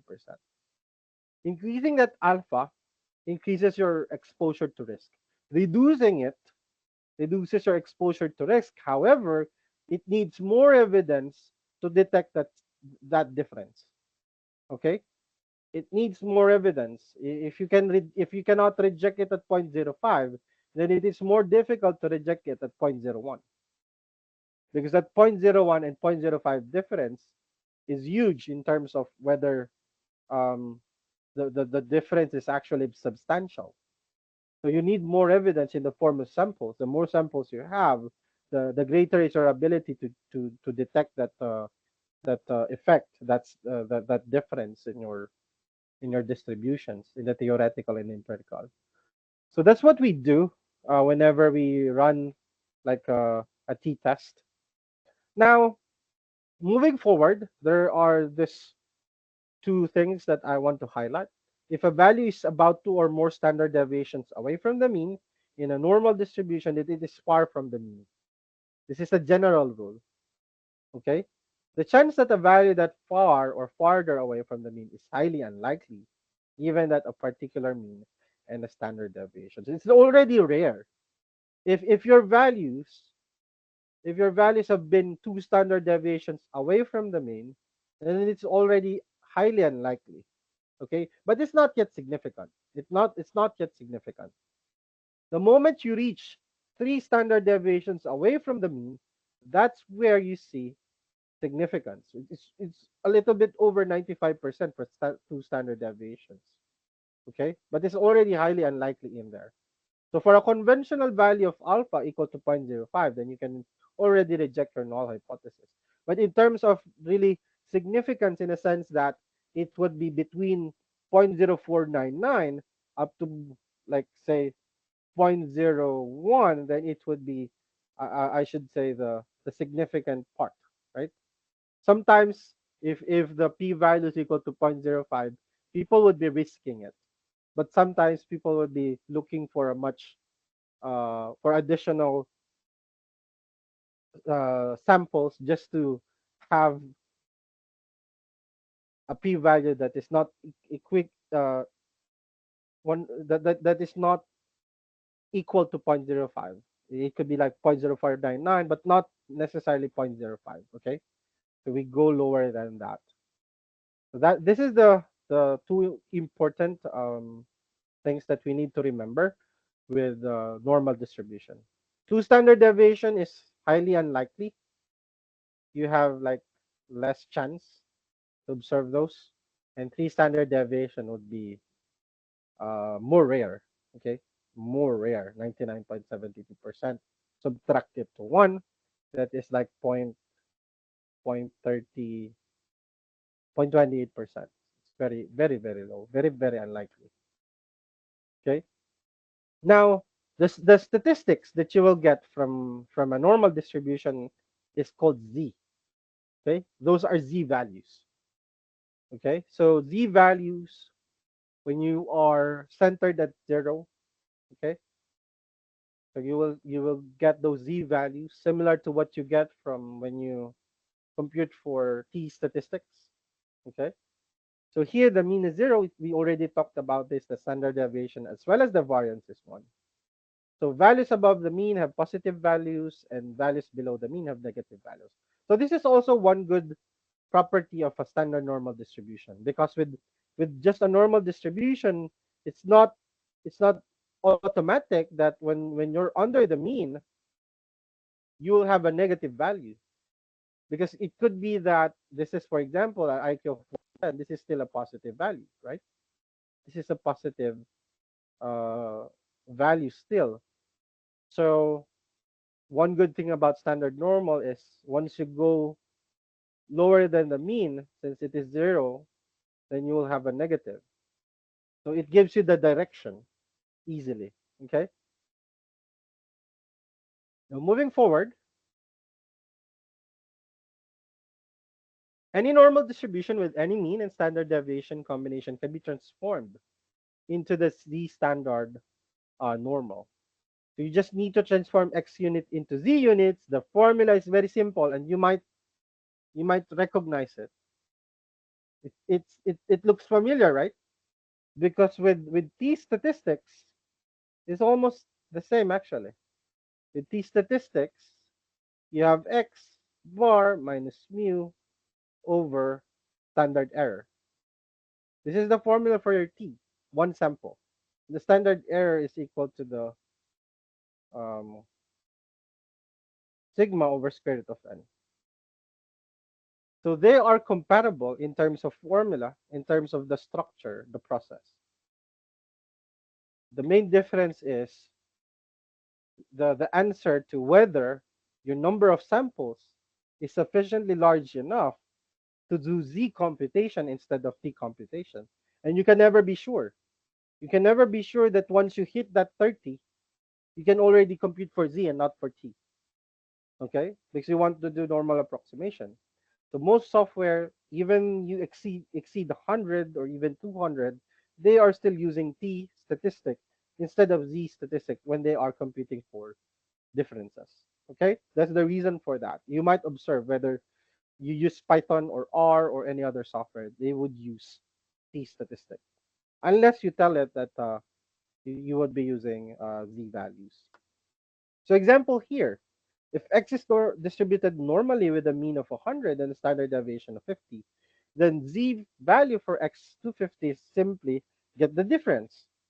So you see it is positive because you exceeded the theoretical mean of mu equal to 100. So this is 3.0. So x equal to 50, that is equal to 3, a very large value, right? So this says that x equal to 50 is 3 standard deviation, 3 increments of 50 units above the mean of 100. So meaning, if you hypothesize that the mean of the normally distributed value is 100, what is the probability of observing 250? It's very low. It's an extreme value, right? Under that assumption that your mu is equal to 100. That is very uh, highly unlikely. It's 3 standard deviation away from the mean. If you look at this, it belongs somewhere here. A positive value and a very low probability of observing, right? Do you follow, guys? Do you follow? So the difference between this is very large. That's why you have a very large z value. The smaller the difference, you are more into this near the mean. Okay, they are more compatible with each other. Then it is highly likely, right? In that case. So comparing x and z units. So note that the distribution is the same, only the scale has changed. So notice from the original distribution with one centered at 100, it's still the same as comparable with when you center it at 0. But instead of reporting it in its original units, you are now reporting it in terms of standard units. It removes those differences in magnitudes um, when you report it using its original units. Okay, it's now standard units, regardless of, for example, in currency you use dollars or any other currency. Okay, now what is the how do we compute for probabilities associated to z values? So we will be going back to the idea of area under the curve. Okay, so um there's you can find so many textbooks that have this standard normal table. But again, we can use Excel or Python, numerical Python, NumPy, to solve for this. So here, what is the equivalent probability for a z value of 2? So using Excel, it's very easy to do that. Mhm. So we just have to input norm, and you can find here normal distribution. I think this is just the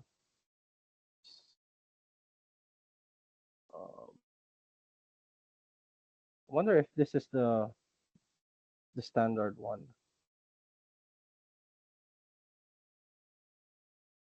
Hmm.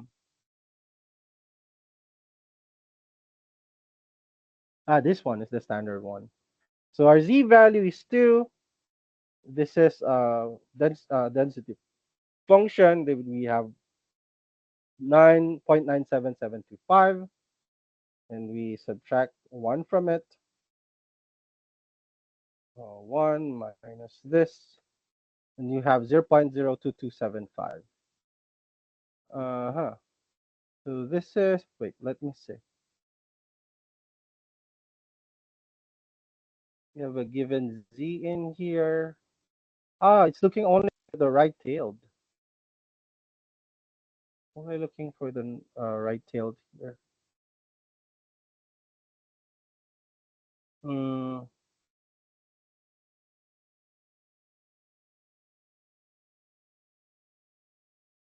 Z is 0. Z is true. Let's see.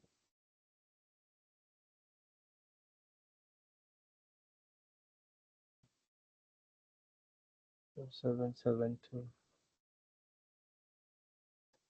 Z table.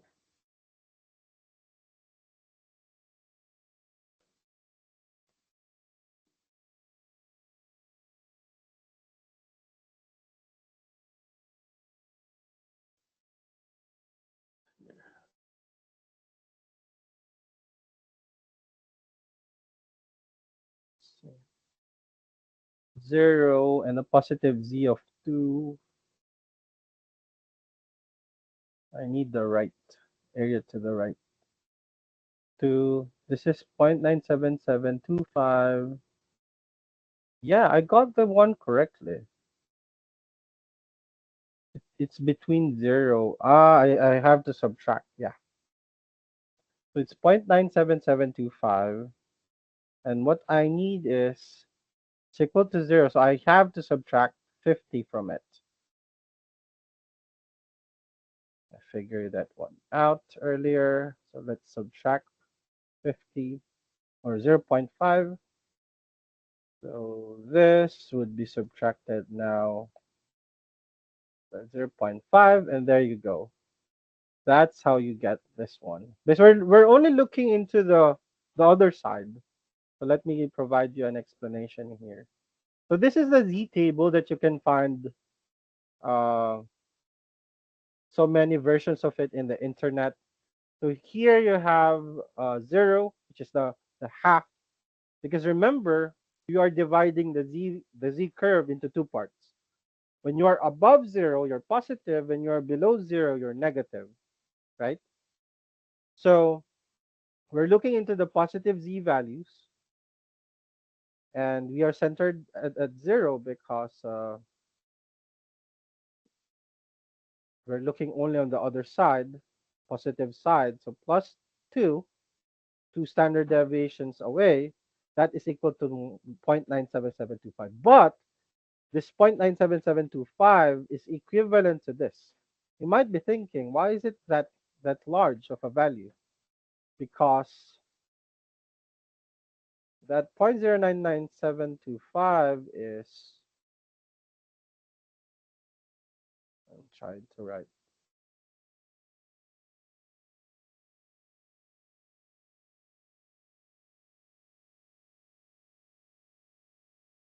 So this is 0. Okay. So if the value is 2 standard deviations away, so it must be somewhere here. Okay. The 0.9, this value that you saw right here earlier, 0.97725, that is the equivalent area for the totality of this. This is the total area for that. That is why it is equal to 0.97725.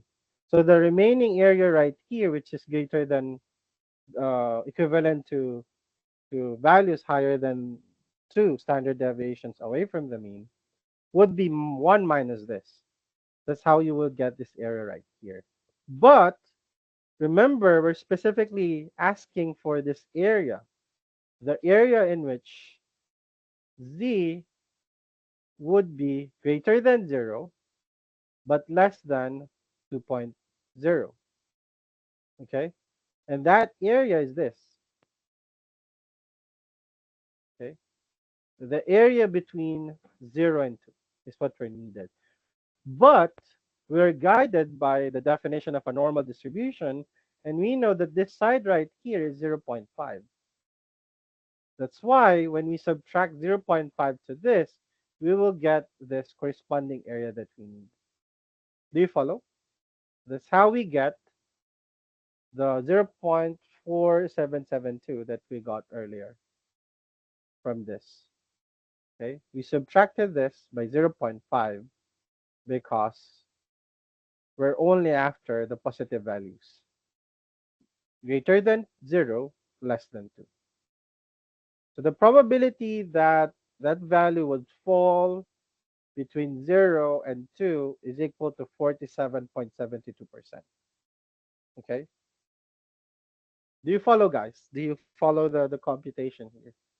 So it's always better to draw your own tiny standard normal distribution when you try to compute for probabilities in a normal distribution so that you can visualize it easily. Okay? It's just a matter of where the values are and computing for the right ranges. Okay? So it's not that complicated at all. So moving forward, let me erase this. Oh no. Let's retain those drawings. So this is just a like a guide in how to look into it in a table, right? And we have seen that. So you will get this 0.97725 subtracted to 0.5, and you will get the same answer.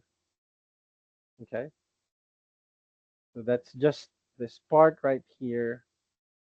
And I've included here a general procedure so that you can easily follow. Draw the normal curve for the problem in terms of x, translate the x values to a z value, and use the standard normal table. So this is just the typical route that you would do when you want to compute for probabilities under a normal curve. Now, this is a question that requires you to think carefully. Okay.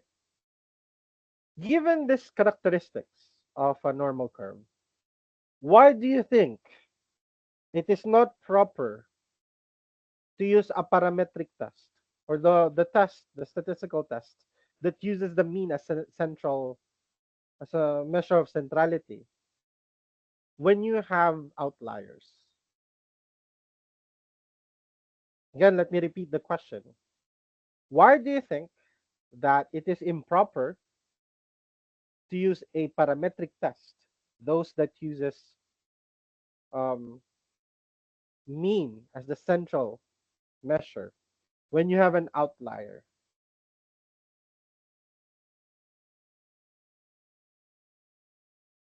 Because outliers can greatly affect the mean. And the mean is what determines your The central like point in the the spread distribution. or distribution. Exactly.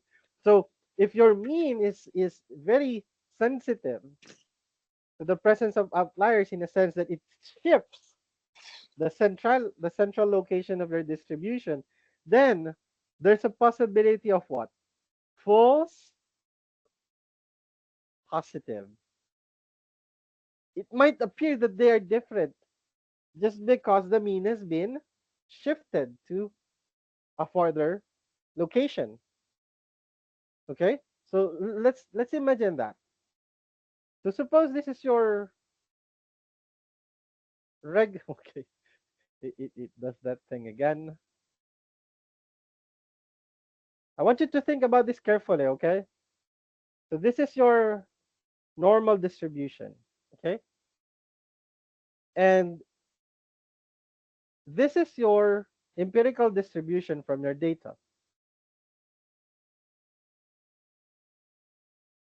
Oh no, let's put it like that. This one.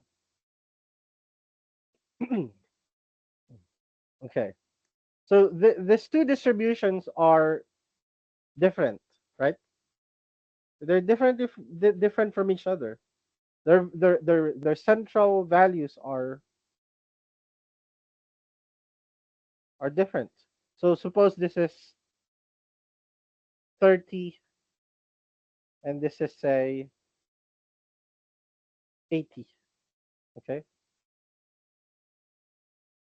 We said earlier that even you convert this into standard units, it would still be the same, right? It would be the same values, but it would be in the form of zero means and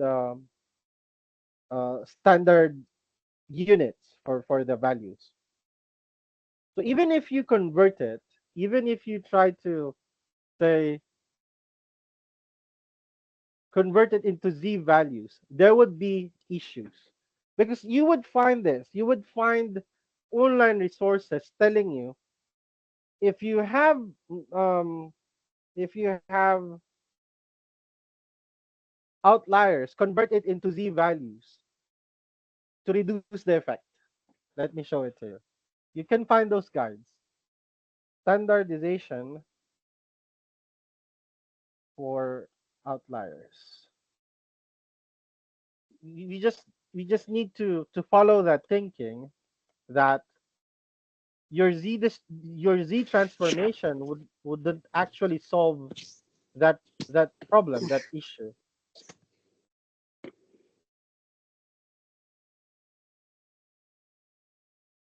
Let me see.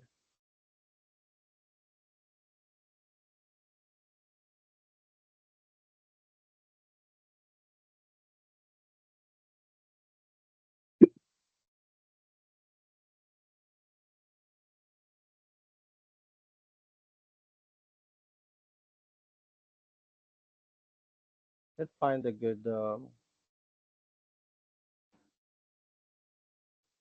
I can find a good resource for this, but let me try drawing it here. Now, going back, when we say that when we convert the values into Z units or standard units, we're basically removing the differences in the magnitude for our inputs. Okay, we're standardizing it in a sense. Now, is it a good treatment if you have an outlier? Will it help tolerating the impact of the outliers? The short answer is no. It is a better way for you to identify them because these outliers would be so far away from your mean. Okay, it would be so far, it would be 3 standard deviation at least from your mean. And it's a good indication for you. You would find tons of resources from this in the internet. That it's one way for you to objectively identify an outlier aside from using box plots. You can use z values to see how far is this from the mean. If it's very far, okay, like say your average IQ is say 150, and all of a sudden you observe a value of 160. That's a clear outlier, and if you look at the distance of that, okay, in standard units, you would find that it is very far. Okay, so that's your decision whether you would still include that or you would retain it or drop it. But of course, using still a parametric test would bring you so much issues, right? Because it would pull the mean value to that, and you will get false positives. It would appear that there is significant difference even though it's not, and that's only because of the presence of the outlier. If you redo the analysis by excluding that outlier, you would see that the p-value would be significantly different. So only that value is influencing um, the the the difference, okay, the significant change in your p-value, which is not very difficult to visualize because we know by now that the mean shifts the centrality of our distribution. Okay, so this is not very difficult to compute, right? Suppose x is normal. That is always the premise. X is normal because if x is not normal, then it would be worthless to burn time computing for probabilities. Imagine if the empirical distribution of your data of your x is skewed to the right. Then imagine this error that you are committing, right? So you are committing a big mistake. So in reality, you're only able to touch this area right here, and you're missing the bulk of the distribution. So always make sure that you have that assumption checked. Is X is your data set or your variable in general normally distributed, or you have an evidence to support that, right? So it has a mean of 8 and a standard deviation of 5. All of the information that you need is there. Okay? So find the probability that X is between 8.6 and 8. So if this is, for example, your score, suppose the score is normally distributed. Now, what is the probability of getting a score between 8 and 8.6 in that whatever, maybe exam or any measurement, any assessment? So the probability is equal to 12%. 12%. Okay? That is the probability that a value will be between 8.6 and 8. Okay? Do you follow? Do you follow, guys? It's not rocket science. It's just identifying again the area between the two values. Okay. Uh, it's a simple mechanical process. Now, Jeff,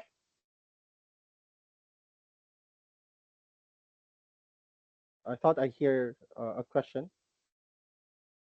Any questions from the group?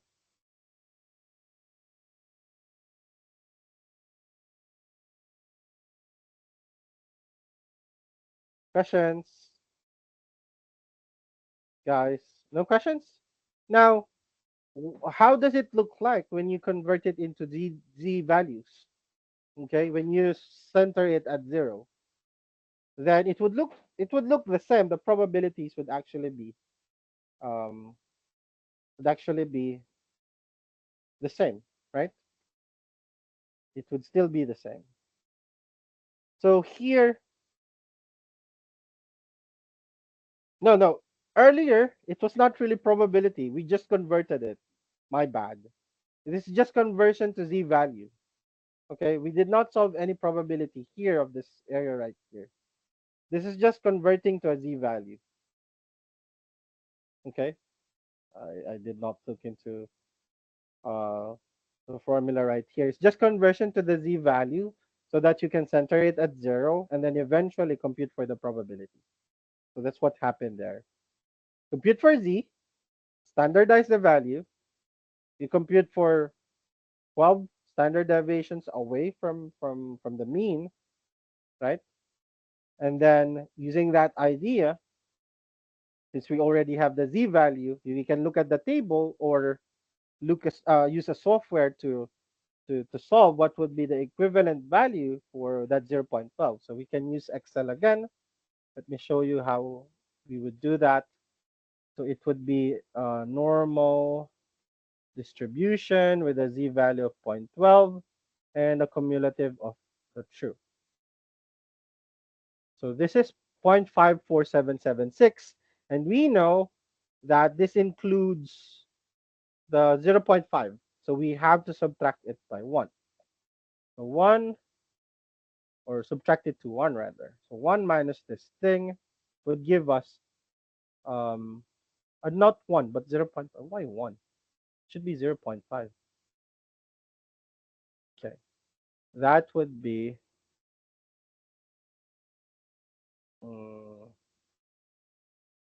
it could not be negative. Of course, this is a probability. 0.5. There we go. So this is 0.4776. This is what you would get from this one. This is just rounded off, right? Same value. You can use the table. You can use Excel.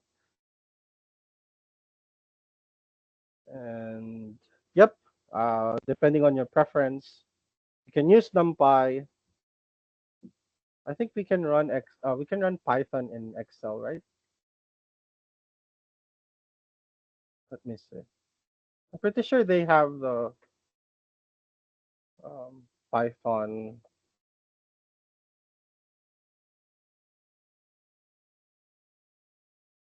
Yeah. I think they released a plugin for running Python in Excel a couple of months ago. But anyway, I haven't really gone through practicing that. So let's have a practice here. Suppose x is normal with mean 8 and a standard deviation of 5. Now find p of x less than 8.6. So this is quite different because 8.6, it could be 8, it could be 7, it could be 6, it could be 0, it could be -1, it could be -3, and so on. So basically, what is the first step here, guys? Can you tell me what step you would do first in here to get that probability? Step 1? Is it 8.6 minus 8? Not yet. Currently, our values are the actual units. So the first step is to convert it into z value, right? Convert it into z value using the formula z equal to x minus mu over sigma, right? That's what we need to do first. Because currently it's on Yeah, actual unit. isn't that going to be 8.6 minus 8 divided by? Yes, exactly, Jeff. 8.6. Sorry, I think you were pertaining to the same thing. You just Yeah, failed to that's name what it, I right? meant. Yeah, that's what I meant by Okay. minus. Apologies for that. Yeah, yeah. So 8.6. Get the difference, right? So you will get the z value, and from that, after you get the z value, you can now compute for the corresponding probability. But what is the difference of this from the previews that we did? I want you to think. What is the difference between this and this? Let me write it here. So the other is probability that x is less than 8.6. That is what we have now, and this is what we had earlier. What is the difference?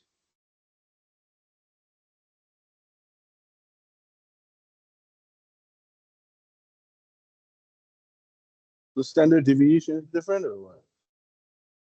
The standard deviation is actually the same. It's still 5. We still have Wait, no. What is it? The other one, 1? yeah, let me go back there. So this No, but now I'm saying that the other one wasn't that 1.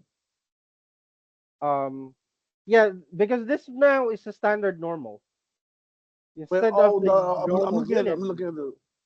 Okay. Yeah, yeah. So Wait, this what? is what What do I you was what do you mean by? pertaining to this one and this one that we have right now. So this looks Oh, like this earlier. is it Let because me this try one my has best the left side? writing. Is this because this one has the whole left side? The other one Yes. doesn't have the left side. Now What I does that want mean? you to answer me why. Why you What have does that mean? all I the don't left know. side. I don't know what that means. Okay. So let's talk about it. Because you're looking for a probability of x being less than 8.6. So you have Less to do all of this, the Oh, okay. possible values, right? Or the other one, 8.6. one's in between. The other one's in between. The other one's in between. Yes. The other one is in between. So it is between x is between let me see. Just bear with Oh, me. I'm having troubles writing this. in this X case, isn't the, in this case the calculation for the z value? It's not 8.6 minus 8, then, right? It's just 8.6. it is 8.6 and less, or rather less than 8.6 to be more accurate. So you don't subtract the 8. You just Yes, 8.6 you don't divided by. subtract it. So you just 8.6 divided by the standard deviation. Exactly. Let me rewrite that. I'm really having troubles writing with my mouse. I'm doing it slowly. X 8. So so you also assume that the left side all the way, the left end is 0, right? We are also capturing 0 in a sense. So no, I'm We're saying like the left side all the way to the left side, that's 0, right? That's 0. not even 0. It could be even any negative value because x equal to -1 is still less than 8.6. No, Although, I'm saying like the bell shape, the bell shape, the one that's all the way to the left is yeah, if right. you do standard normal computation, then everything on the left would be negative. Yes, that Like all the way to exact. the left. That's why it's 8.6 minus 0. It's basically 8.6 minus 0 instead of minus 8, because you're assuming that you basically you're taking into account the whole graph, like all the way on the left side is 0. That's kind of, Or think of it like that. 8.6. Let me think.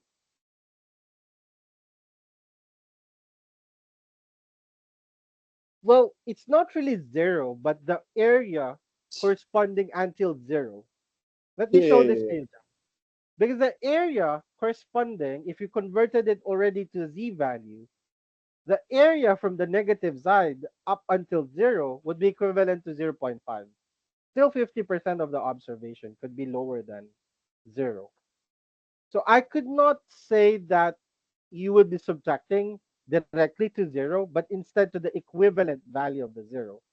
But in this case, Equivalent we will value. not be subtracting, Jeff. Instead of Okay. subtracting, we will be adding. Why? Because Wait, why again, we?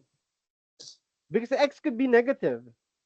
Anything that is less Right. than Yeah. 8.6, 8.5, 8.499, negative 50, negative 80, negative 999, any value that you can think of that is Okay. less than 8.6 is included.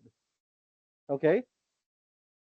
So that's why we include all of the negative values to the left of 0 or z equal to 0. Okay? So let me show you this. So this is the visualization. We have already converted this normal units into standard units by computing for the z values, right? We've already computed that z is equal to 0.12 from the previous. Do you follow? From the previous, we have computed that that is equal to this, the Oh, okay. 0.12, right? And So 0.12, we said you're basically that adding that. You're adding that what you calculated exactly. last one to the So this to the is the 0.5. 0.12. It is Oh, all the way here. Let me check. because half of the graph, so half the graph is 0.5. Jeff, it's quite low. Can you say So it once so again? half of the graph is 0.5. Basically, the whole graph is 1. Yes. Right. Yes. 0.5 plus 0.5 equals to 1. So this area above 0.0, that corresponds to your 0.12. That was taken from the z value. Now, if you want to know the probability, okay, the probability that x is less than 0.6, you need to get also the other half of the distribution, right? So that would be probability that z is less than 0, that is this 0.5. This is probability that z is less than 0, right? Plus the probability is between 0 and 12, that is this part. Probability z is between 0 and 0.12. You add them all together, 0.5, 0.0478, you get the 0.5478. Okay? Now let's see that. Let's see that in Excel. In Excel,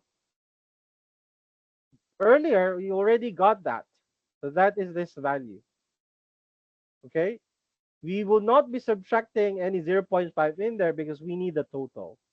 So this right here is equivalent to this red area corresponding to 54.78%. Okay? So that is the probability that x is less than 8.6.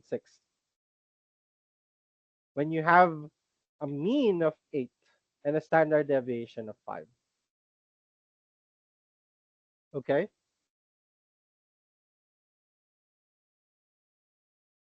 Now, we have gone through the area on the left. Okay? Now we look into area on the right. But before that, what questions can we answer with this? Look at the sign. This is related to your question before, Jeff. What is the probability that the weight after the experiment is less than 50 pounds or 150 pounds? You're looking at the other side of the probability, the area on the left, right? Do you get the relationship between the two?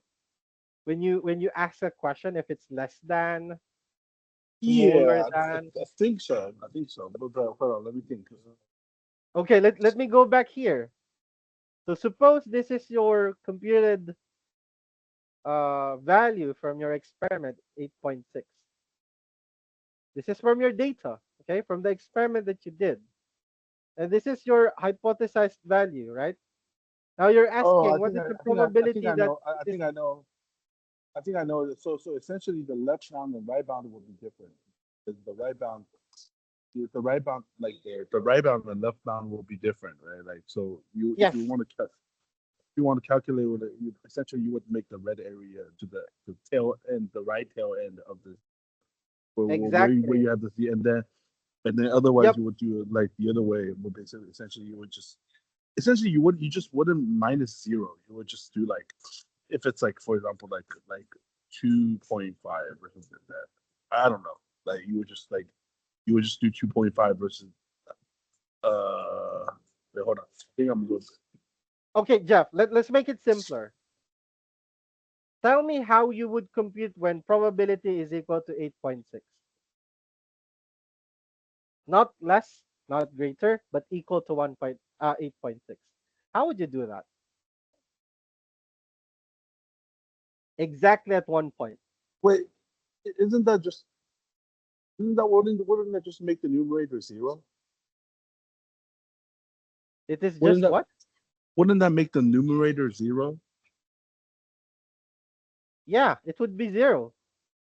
Yeah, it would be zero. Yeah, exactly. Oh yeah, it would be zero. It would be basically it would be like 8.6 minus 8.6 divided by the standard deviation. So you just get zero. You'll get zero. And what do you mean by zero? Where is zero? Well, In the center, you right? because your left bound and your right bound and your left bound are exactly the same. Right? Okay. Now let me refine the question. What if your x is say 4.6?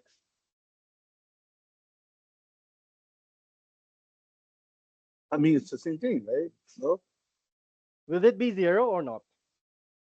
yeah, it would be zero, right? Like because you try to find exactly the point, so it would just be zero. No, it No? will not be zero, Jeff. Oh, wait, Your numerator would now be zero. Wouldn't be zero by now. It would be a very large value, wait, hold on. right? How wait. What do Yeah. you mean by What I'm 4.6? I'm Okay. not What getting the I'm question. trying to lead here is through when you are testing for two-tailed tests. When you're testing whether a value is equivalent to Right. other I values. know. Yeah, exactly. But I'm trying to see like what the question is. Like, what do you mean by 4.6? Are you trying like saying that what happened if you try to find out exactly to 4.6? Okay. Yeah. Let's go back. Let me ask you this. What is the probability that it is equal to 8.6? If I assign 8.6 in here. Exactly 8.6. Okay. So that I will be confusing you. What is the probability that x is exactly 8.6?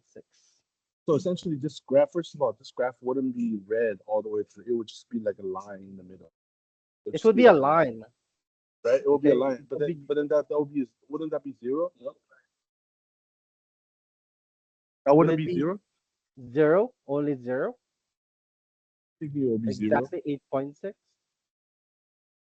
Yeah, because I mean the formula isn't it like usually right bound minus left bound, but then your right It bound would and not left be bound. zero, but it would be a very low value. Let me show you how would I compute it. Okay. First is I'll be looking for the probability that x is less than 8.6. And we already know that, right? Then I would also look for the probability that x is greater than 8.6. If I get the difference of these two, I will get the probability that x is equivalent exactly to 8.6. By the way, Do you how would get the you? logic? Yeah, but then how? By the way, how would you get the a x is greater than 6? How? Like what calculation? Like what formula would That you would be use? the upper tail. This is exactly what we will be discussing. So essentially, you will be the upper tail minus 8.6, right? That's what you would do.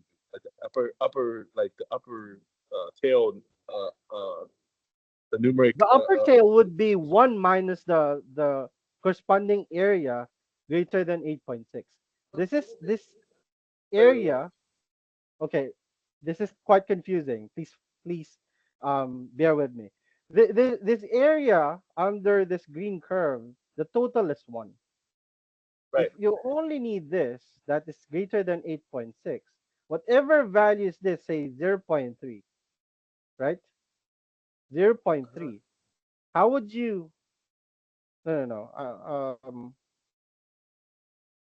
Well, I mean, because my mind right now is stuck on the whole thing about 8.6 minus 8. When you try to find out what is the difference between the like the When you do 8.6 the to the left tail, when you do the right tail, like earlier when you were trying to find that one chunk, like like when you were trying to find out that one chunk, you were doing 8.6 minus 8. So I was just thinking that you got to do something similar to that. No, the one before that. this No, one. before that. Yeah, because Okay. you were doing 8.6 minus 8, right? Divided by Hmm. like the standard deviation.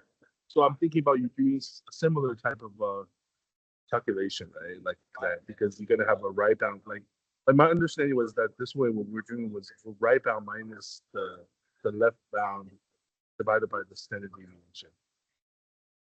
Hmm. Yeah, I gotcha. I gotcha. So You know what I mean?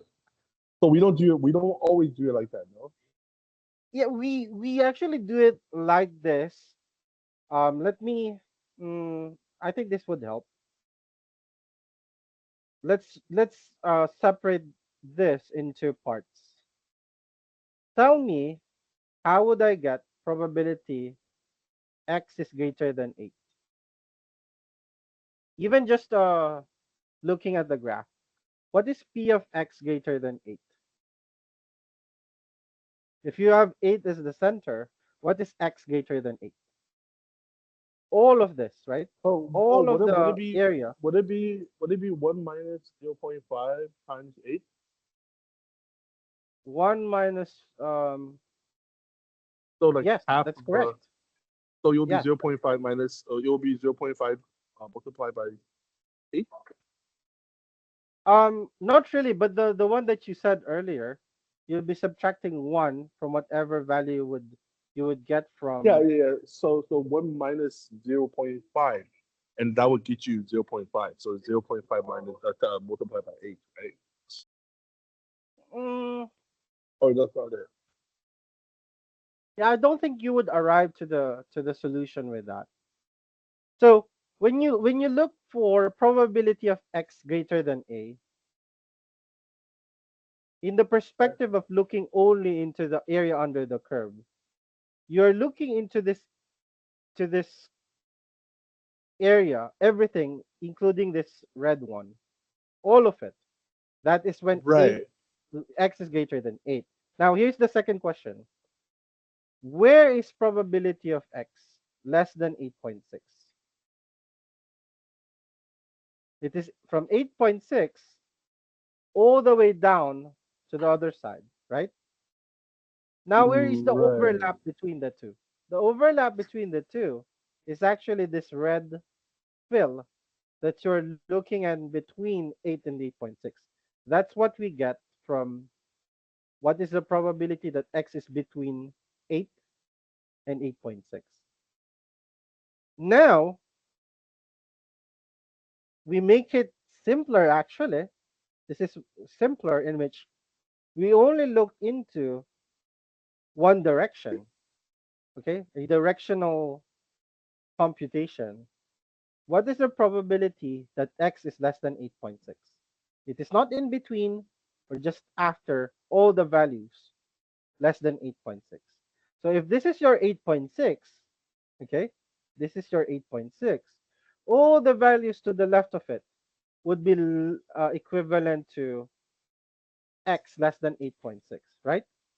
But That's we correct. cannot compute probabilities immediately if you don't convert it into z values.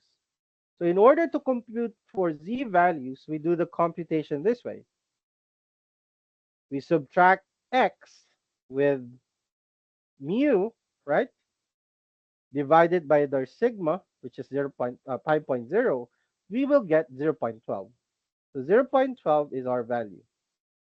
So instead of asking probability of x Okay, less I think than I think I get it. 8.6, we are now asking probability that z is less than 0.12, because now we're talking about in terms of z units, not in terms of actual units 8.6. 8.6 is equivalent to 0.12 in z units.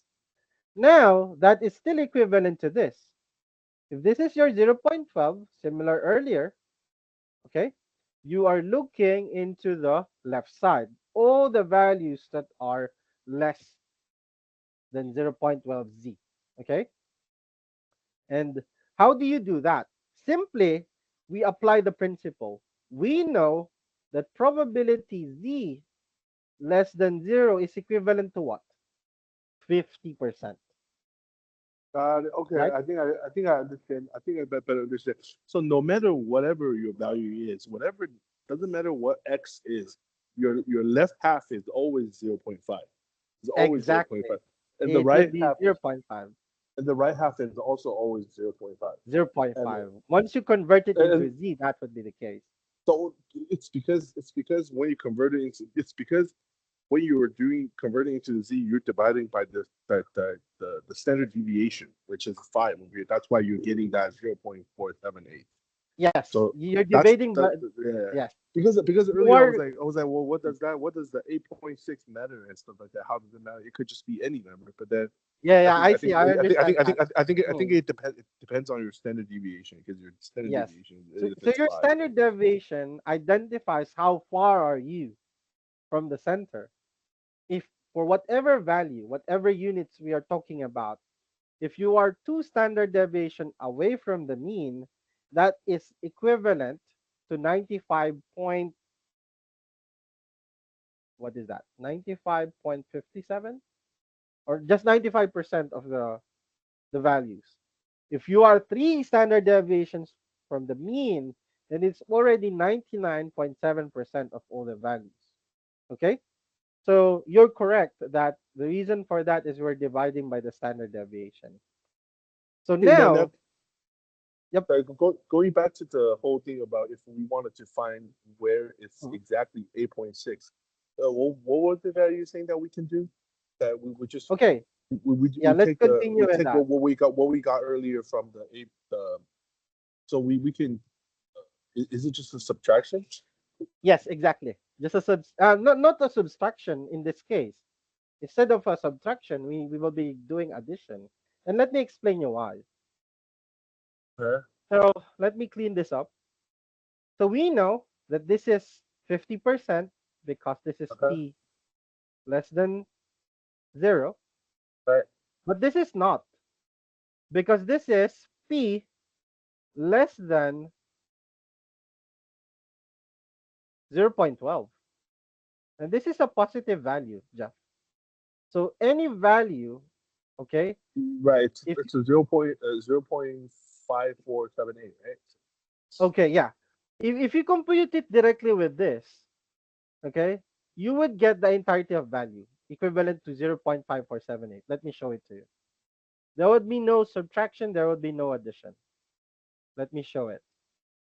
So let me repeat this again. So normal dist, norm, norm dist. So what is RZ? 0.12. And mean is, what's our mean? 8.6. No, Wait, no, I no. don't know. This, Me is 0, right? yeah. This is supposedly 0. So Z is 0.12. And this is true. So we have 0.547. This is exactly the value that we're looking for. Right. And why is it so? This P, okay, this P, this thing, okay, this P less than 0.12 actually comprises all the way to the left tail, okay? So it already identifies the probability that x is less than 8.6. This is equivalent to probability x less than 8.6. Mm, Okay? Yeah, Yeah, I get that, but I mean, I'm talking about like earlier when you're saying that like to find out 8.6, you say it would be a very large number. How would you do that? Like if you just try to find out, right? Not Sorry, less Jeff, than eight can you point. say it again? I'm saying not less than 8.6, but right at 8.6. Remember, you were saying that it's gonna be a very large number. Okay. Yeah. What if we want to compute that x is exactly 8.6? Now we need subtraction, and we need subtraction to get this value. So let's compute for it. Okay. This is a good practice. Let me switch to Excel and let me write what is p that x is exactly 8.6. So with the curve, you don't have any area there. It's just a single value, right? It's just a line there. It's just a point. Okay. So what we need to do first is what we already have the z value, right? Probability. This is equivalent. Okay. This is equivalent to what? Probability that z is equal to 0.12. Yeah, Do you follow? 0.12. Yeah, Yeah. 0.12. It's exactly z equal to 0.12. Now, in our computation, whenever we compute for probabilities, it would include the values from the either from the left or from the right, right? So when you compute for p z equal to 12, that would be equivalent to p z not 12 but 0.12. Let me correct that. 0.12, that would be pz when z is less than 0.12 minus p when z is greater than 0.12. Does it make sense? Why is it minus that? Like, why is it? And also, To why get is the it not the? center, to And get the also, diff, why is it not the other way around? Or why does is it it matter? Or does it matter? Like if it's the other way around, like p, like z um greater than 0.12 minus, like why is it the why are you doing the z minus like z less than 0.12 minus z yeah, greater than let's 0.12? visualize it. I think the visualization would shed light on this. Let me pull up my Epic pen here and try to define what do we mean by pz less than 0.12. Let me switch back to here and just clean this up. I think my Epic pen is not working. Erase all. Please pay attention in this carefully because this is really important stuff. So um this area at the bottom, guys, Jeff and the group, the area with the red, that is your PZ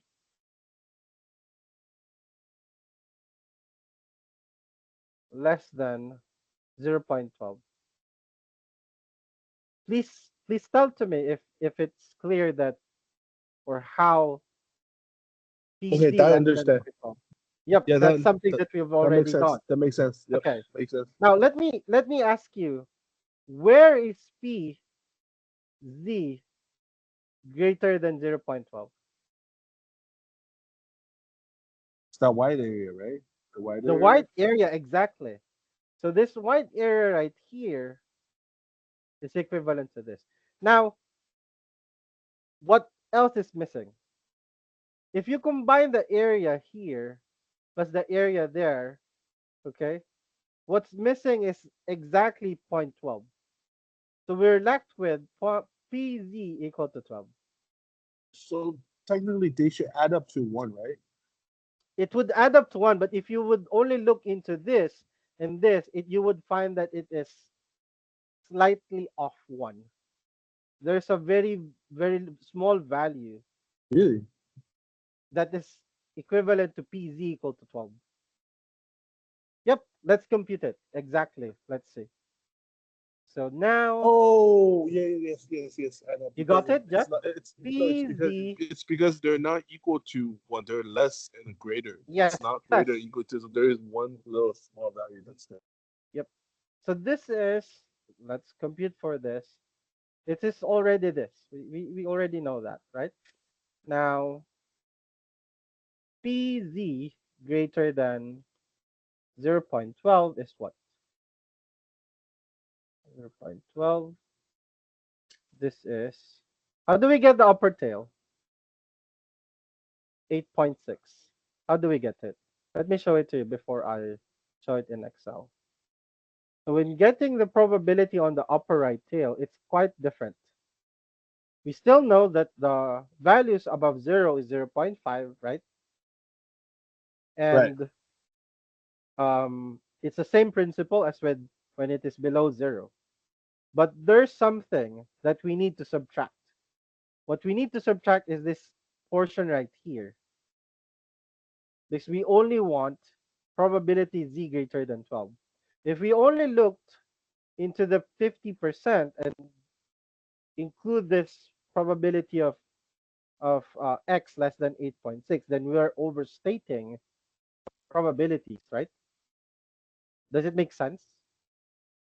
Because this right here is less than 8.6. This area is probability that x is greater than or is less than 8.6, Okay.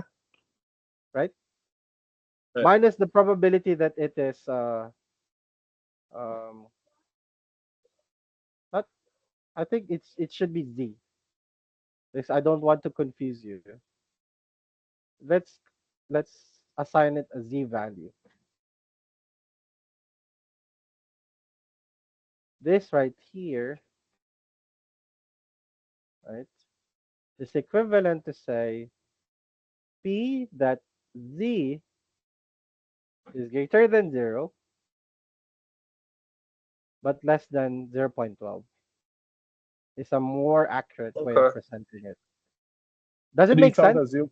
And then you found the Th- this 0.12 from the z value chart thing. Yes. And we found it out, right? Earlier, we found out that if you subtract 0.5 to the equivalent area under this, you will get in between, right? Do you follow? This Right. is it. Go to Excel. This is it. You just subtract 0.5 right there, and you will get that area. Of course, that should be positive, right? I messed up with the sequence. So that area is 0.047776. This small area right here, that is 0.047776. Now we don't want that. We cannot just say that all area greater than 0 would be equivalent to x 8.6, greater than 8.6, because it includes that area. So we have to solve for that first, right? And then subtract it to 0.5. Is that logic sound to you? Is it sound? Is it clear?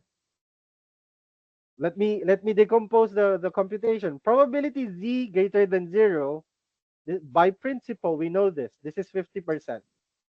And probability in between 0 and less than 0.12 is this area right here, this small area. That is equivalent to 0.0478. This is what we have in Excel, right? That's what we had in Excel. Where is it? This is that value, right? 0.0478. We subtract them, we get only the value that is to the right of 0.12 or to the right of 8.6 in normal units. So that is 0.4522, right? Mhm. So 0.4522 is the probability that z greater than 0.12. Let's go back here.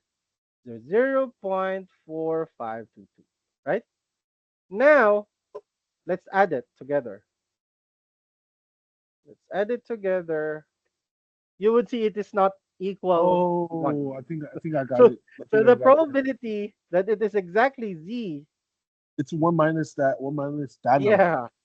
So z equal to 0.12 Oh my god, so much work. would be equal to.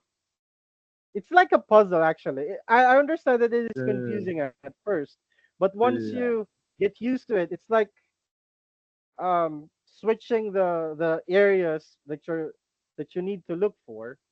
You get Essentially, this value. you're doing 0.5 minus that one slice area we looked at before 8.6 between 8.6 and 8. Yeah. You So find out that others and you add it together. Yeah, got it. yeah, exactly. So we know that this individual areas now correspond to 0.999, and we understand that when you look for the probability of an exact value, right, an exactly specific value, it's very low as compared to a range. Imagine Yeah. it this way: you're trying to catch a fish. Okay, compare a gun and a net. When you have a net, you have a wider area.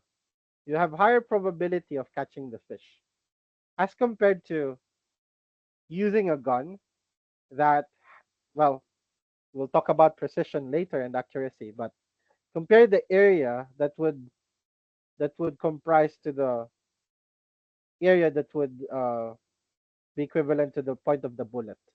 It's much smaller as compared to a net, right? So think of it that way. So the area that would correspond to the bullet would be very low. So when you're estimating a number, is it better to use a bullet or a net? I would say a net, right? That's where we get to confidence intervals. Okay, instead of a point estimate, a single value of your estimate, right? You will have a range of values in which 95% of the time you would say that the value that you're estimating lies between those two values. So lies in between this how do you say this area that you are considering. So again, probability z equal to 12. It's a very low probability, but we can compute for it. Now we look for lower tail. Yep, Jeff. Oh, nothing. Nothing. Okay, okay. So lower tail probabilities, we already computed for this. But can you give me an idea, even without going through the mathematics? How would you get this area? Would you X do is like? Would less you than find 8. out? Would you find out? You find out. Wait a minute. Wait.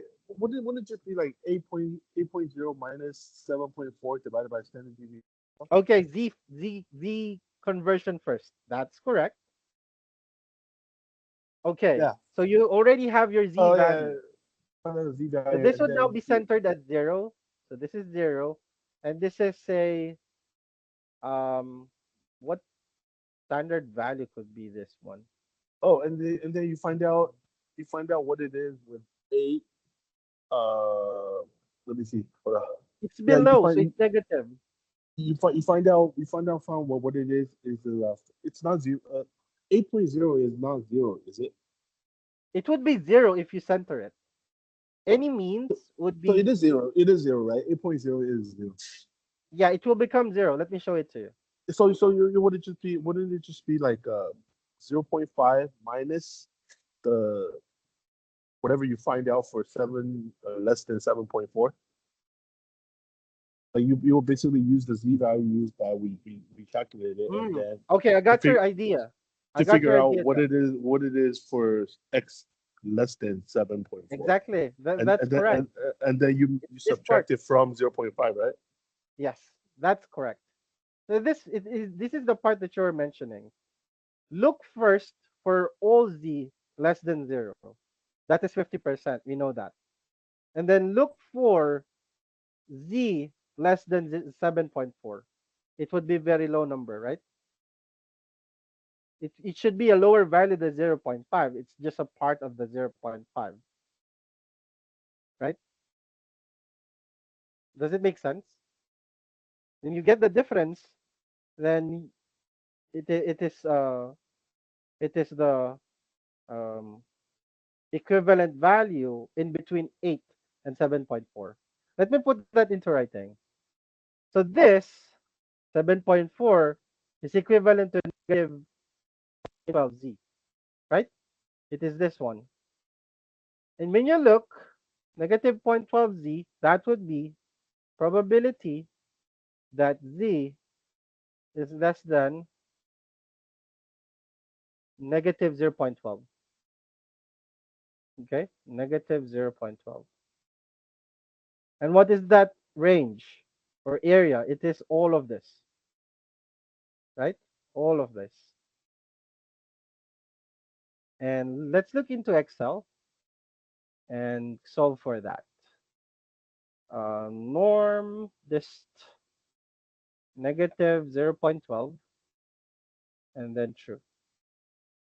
It tells us 0.4522. Okay, good. This is P, Z less than 0.12. Negative. Okay, negative. So now what we want to see would be this time it is less than 8 but greater than 7.4. How do we do that? How would we compute for, okay, look at this carefully. Okay, look at this carefully. Probability that Z would be less than 0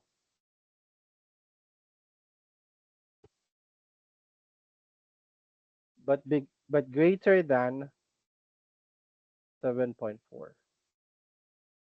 That is this range that we're looking for. And I have a trick to know that. I know that Z greater than or less than 0 is 0.5. I know that. So if I know that this is 0.5 in totality and I have this part right here that is equivalent to what we have computed in Excel, 0.5522, I can just subtract them. And presto, I'll get the area that I'm looking for, right? So let's do that.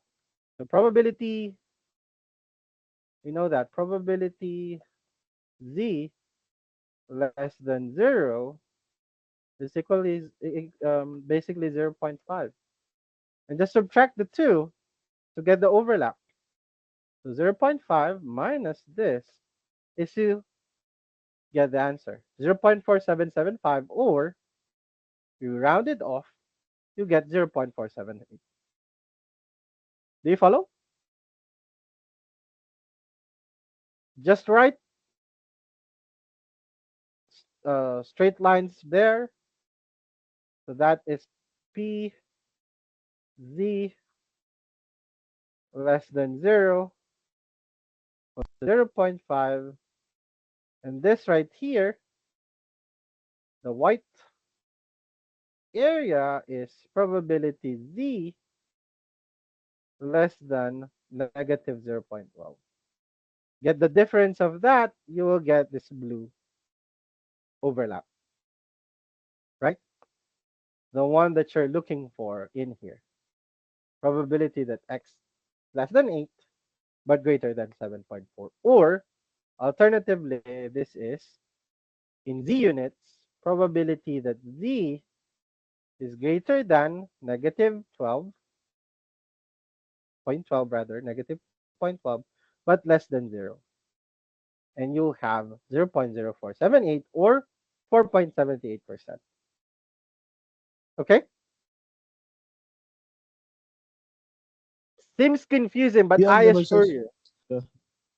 Hey, this is just simple. If you can do it, maybe 5 practices, John, please give them practices tomorrow. I've already used your time. Apologies. Give them practices tomorrow. Manual computation of this. You can tweak. You can switch it, and you'll not be confused. hey, Okay. Just yeah. Jeff. So sorry. One more thing I want to ask is, when we when we compute the for the Z value, we Mhm. can treat we could treat the left bound all the way to the left bound as 0, and then all the way to the right bound as doubled of that mean, right? Kind of. Um. So if it's 8.0 right here, we can treat that all the way where Z is. We treat that as 16, and then we treat the um we treat the other side as like as 0, right? Or no? Mm. Or actually, do we find out in a different way? Basically, like we find it out based on basically if we know the standard deviation, then we just um we just set it up as like one of those like algebraic formula where we know that that area Uh, the right side like the left side or right side is 0.5, and then we just do like 8.0 minus x divided by the standard deviation equals 0.5. Is that how we find out with the left? I don't know. Sorry, I was just kind of thinking like by theory, you will have an idea, but if you are after the actual value, there's no other way for you to compute for the probabilities but to specify the z value. The z value yeah, would be the one that you need in order to compute for the corresponding probabilities. But right. I the understand. standard deviation would give you an idea. For example, a certain x value is did appear to be like three standard deviations away from the mean. When you hypothesize that what is the probability that x is equal to that, then you know that it must be less than 99.7% at least by the empirical rule. The empirical rule that I've shown you earlier. If it falls at least three standard deviations away, either above or below, then the probability of that occurring would be very low, right? Right. But if it's just one standard deviation away, you know that it's near the mean, then you know that the probability of um, having a value greater than that or lower than that would still be high, right? Using the empirical rule. Let's say, for example, you have 10 students, Jeff. I mean, well, my question is more like earlier. So if we go back to the slide where you have the 8.0 and Mhm. 8.6, 8.0 and 8.6. Yep. Oh, no, no, no. This one? No. Well, the one that where it's only the slice. It's only that one slice. This one? Uh, well, actually, go back. Okay. Yeah, actually, this one, fine. This one. Okay, Yeah. okay. No, with this one. So how would you find out the z value of that red area on the right side? So this one at the right side right here? Yeah, like finding out the z Okay. value, like calculating for the z value for that Okay, this for is that. what's going on my mind when I see this, when it asks for like that particular red on the right. First thing that I will ask myself is, where is the z value computed located? Remember, you have a computed z value here, right? Oh, it's computed at one. But what if you didn't compute that 1.0.12? You didn't get that 0.1. How would you calculate for that? Uh, Based on the like just knowing that the actual value x value is 8.6 for where that is. And you you didn't always have calculate. this. You will have always a point of reference to. Because if you don't do that, then what you only know is this is 50% above, 50% below. So you always have that point to reference to, that value. You know that the mean is 8, and that 8 is actually becoming 0 whenever you convert it into standard values. And that Right. 8.6 would now be converted into 0.12 standard units away from the mean, right? So this That's is correct. how I Yeah. think about this. I know that probability z greater than 0 is 50%. That's a given fact. And we all understand that. Probability Uh-huh. z greater than 0, 50%. Right. Now, what I want is probability z greater than 0.12 because that means probability x greater than 8.6. Okay? Those are two synonymous phrases. Probability z greater than 0.12 is equivalent or equal to probability x greater than 8.6. Well and good, right? But, right, I can compute immediately for that. I can compute for the equivalent area that Z is greater than 0.12. I can compute for Okay. that, right? You can use Excel for it, right? Got it. Okay. It's Do you just a follow? point. It's just a point. Yeah, I got it. It's just a point. The point 012 is only a point. We can calculate it basically Yep, from you, the. you can immediately compute for that, right? Okay. Okay. So if you're asking for that specific area, you just have to subtract it with the fact that you know that the entirety of it is equal to 0.5, and you will Got get it. that Got it. area right there that is corresponding to the Yeah, yeah, value. yeah, yeah, yeah. It doesn't matter what it is. It doesn't matter where it is. We could just subtract it, like subtract the mean from it, and then divide it by the standard deviation. It doesn't matter. Yeah, Like, you yeah. need to subtract it because Yeah. this area right here is not included. This is Yeah. less than 0.12. This is probability Z greater than 0 but less than 12. That makes sense. Yeah. Yep. That's why you have to subtract it to 0.5 to get the corresponding area. But if it's all Z greater than or less than 0, then you don't have to subtract anything to.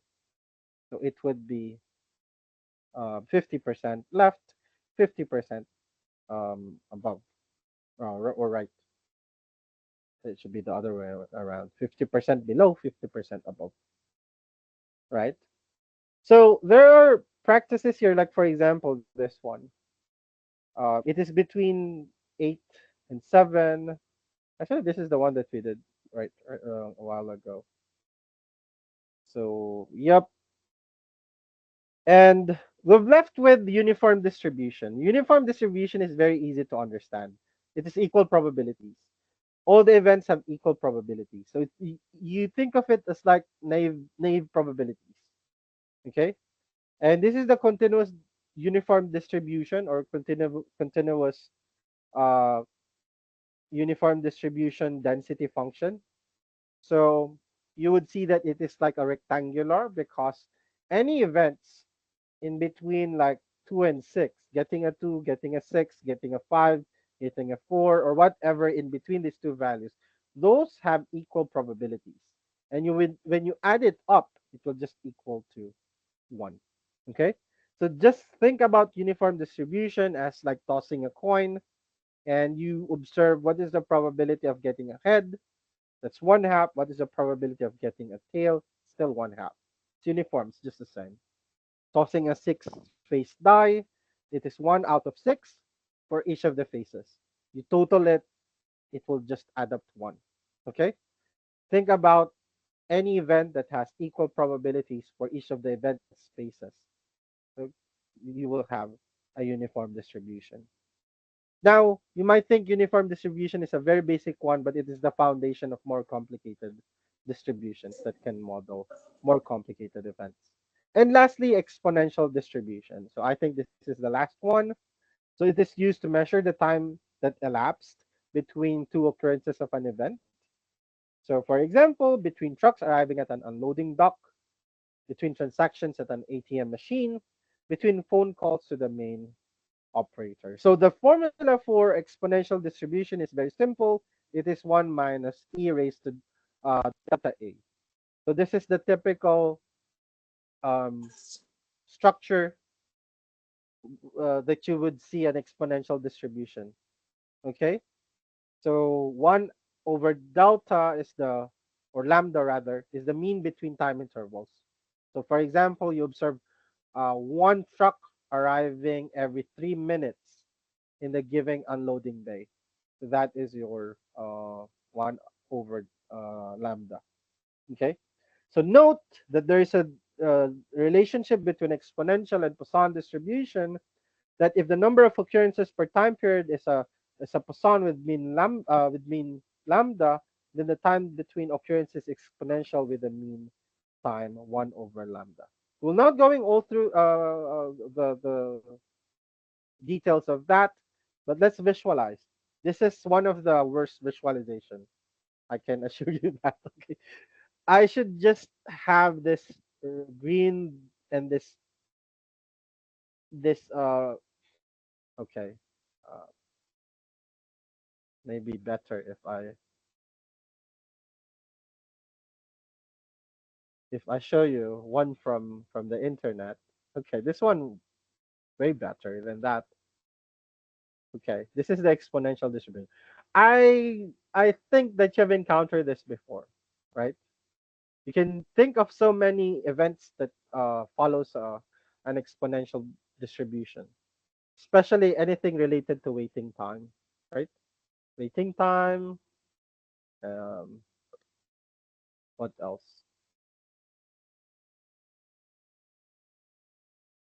You can have a reverse of the exponential distribution, like the logarithmic one, right?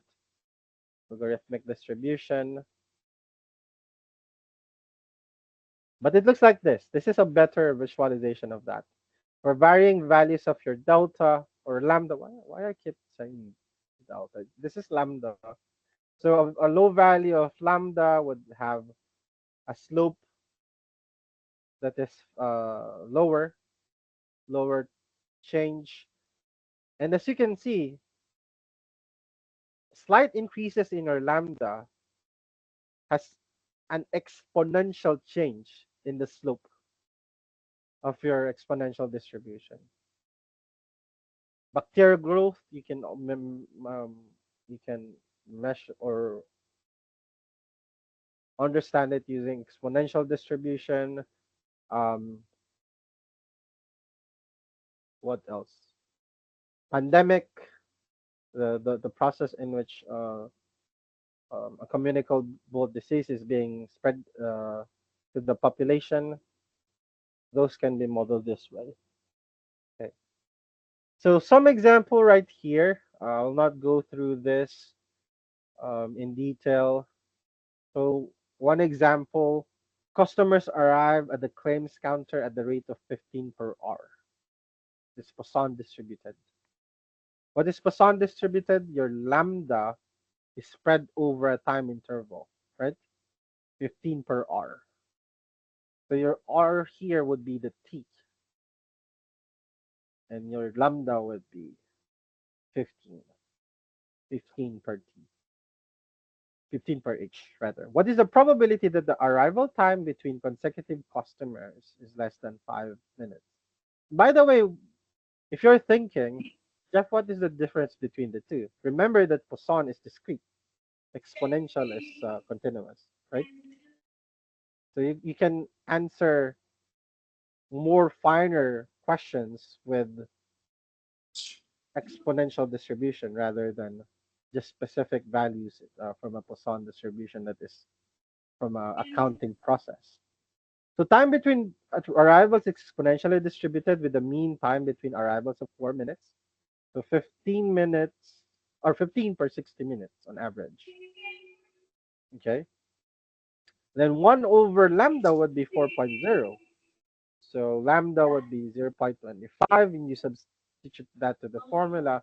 So you're expecting that the probability of um, x, which is corresponding um, to your time, right, less than 5 minutes, would be equal to 71.35%. Is it intuitive? Let me see. What is the probability that the arrival time between consecutive customers is less than two customers? So you have 15 per hour. Yeah, I think it's like highly likely, right? 71% is not outrageous if you have 15 per hour. What are the chances that you'll get two consecutive in less than 5 minutes? Two is, I think, it's not that outrageous at all, right? 10 in 5 minutes would be outrageous. It is a significant, a highly unlikely event. It has a low probability if you have 15 per hour.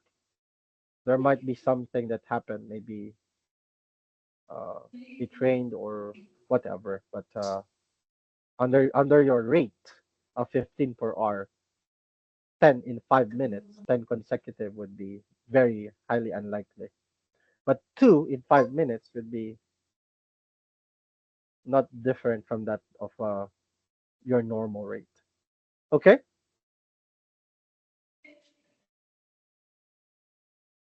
Any parts of this that is not clear to you, like computing for the lambda? It's just 1 divided by 4, so you'll get 25, right? Quarter. So it's not that difficult at all.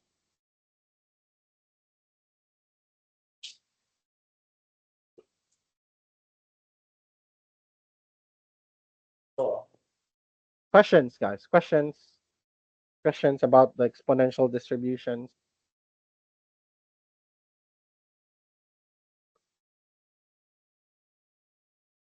No questions? So let me identify maybe 5 more minutes. What are the methods that you can do with all of these distributions? Normal distributions, it appears in so many statistical methods. Okay? In every parametric method, the estimation of the unknown parameter is typically done using normal approximation because it's easier, comfortable, right? It's very easy to compute for um, whether you are near the um, the parameter of interest, and we are guided with the mean being an with the sample mean being an unbiased estimator of the population mean. So it's very comfortable to work with normal distribution. Binomial distribution, logistic regression, hypergeometric distribution. Hmm, hypergeometric is count. Probably, sir, quality control for the Yeah, quality hypergeometric. control methods. I agree. Um, but the methods would still be um, yeah, in process control also. In process control, right? You can use hypergeometric distribution. With Poisson, you have a Poisson regression, a count regression. Okay, a count regression. And what else? A uniform distribution, not really useful in itself, but you can think of so many events that can be modeled by it, right? Equally likely events, right? With equal chance, equal probabilities, and exponential distribution, bacterial growth, just like I mentioned earlier, pandemics, More uh, on actuaries, sir, predicting actuaries, yeah, the life expectancy life and expectancy. mortality. Mm, what else aside from that?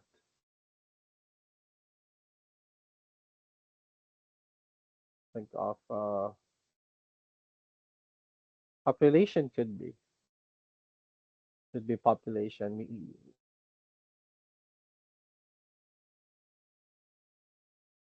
So, but the main idea here, guys, is these different distributions.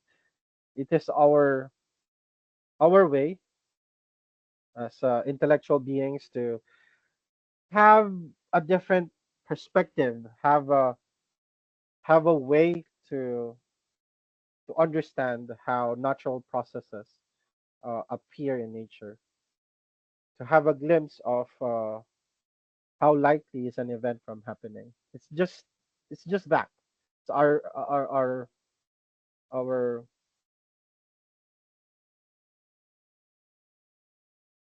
our way of trying to understand things, how they occur, what are the odds of them occurring, and so on. It helps us a lot. It helps us a lot if we have a sort of idea. It's not always accurate, right? There's some degree of error in it, but at least it gives us a guide. If say an event is 5% has 5% chance of happening, then you can at least adjust your your bet, how much you would be willing to risk based on that. If they say your probability of losing is 95%, then you can adjust your bet also with that, right?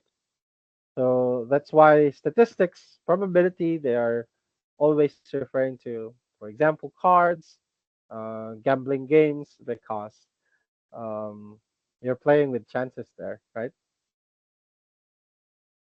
And hmm, we haven't covered like paradoxes. I think that the time would be insufficient. But there are paradoxes in probability that is very interesting. Like the game of donkey. Um, I forgot the actual name of that. You have three boxes, and one of that those box contains 1 million US dollars, and the remaining two would be donkeys. You open the box, it is a donkey. Now, what is the probability that your selected box contains the $1 million? Is changing your option or your choice based on the fact that the donkey appeared on the first box enhances your chances of getting the $1 million. So I forgot that paradox. John, do you remember the name of that? I don't remember it, but I just watched it on one of the shows wherein the student is asked wherein Yeah. that's the same situation, but I don't know the exact name of the paradox. Yeah, it's I think Simpson's paradox or Monty Hall problem. Yeah, let me put it in the chat box. It's a Monty Hall problem. Monty Hall. So that is it's if you think about it, you might say that the probability for each of the boxes containing the $1 million would still be 33.33%, right? Even if you open a box, the likelihood that you would get the $1 million would still be the 33.33%. But in reality, it's not. The appearance of that information, the occurrence of that information in which it is actually favorable to you. Um, no. I should say it should be 50-50. You have three boxes. You open one. The one that you opened has a donkey inside it. So you're only left with two boxes, one of your choice, and the other uh, could either of the two could contain the $1 million. So your thinking would be, I have a 50% chance now, but in reality, you have a 66% chance because of the information that the first box was actually containing a donkey. So it's a paradox in probability, very counterintuitive, but you think about it. If you look at the mathematics, then um, it's actually correct. It's actually correct to say that you have 66 and not 50%. But I suggest you look into that. There are other paradoxes as well, such as um, uh, I forgot the name of that, but there's so many. There's so many paradoxes in probability. Um, it would really spark your interest and thinking about things. So with that, I'll formally close the statistics session. We can burn the 4 months in statistics. I assure you that, and it will not be sufficient um, to talk about all of the things. But I honestly feel that what we have covered solidifies your goal in becoming a data analyst, and in the future, probably more of a data scientist. So at least you have a starting point now of the things that you need to focus more on and have a deeper understanding of the methods. So Wednesday until Saturday, that would be your exam, and I'll make sure that you'll be challenged. This exam is tough. I assure you that. So you'll be having a guided question. It's tough. It's fun. If you like data, if you like navigating and revealing insights, I assure you that this would be for you. And on Monday, we'll be starting with a very light topic. Power BI.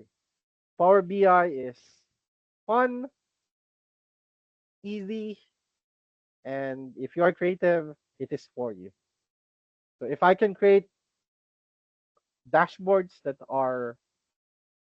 my boss find useful, then if you're creative, probably more creative than me, probably so, then you can create more effective visualization. So thank you very much for bearing with me in this statistics session. It is a challenge also for me because tying all this together in just a span of 2 weeks is 2 or 3 weeks. It's just hard. It's just difficult. So I appreciate your patience, and if something is unclear to you, if you want to understand more about a certain topic that we've covered or we have not covered, but still under statistics, just let me know. And I'll be very much willing to help you, provide you resources, have a discussion with you about these things.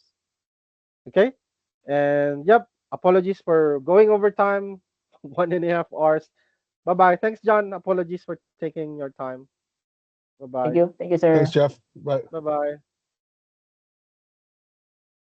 And I think that's pretty much it for today, everyone, because you already had your overtime. Maybe let's just talk tomorrow about the stuff that you need to do and as your preparation on your exam. So see you tomorrow, everyone.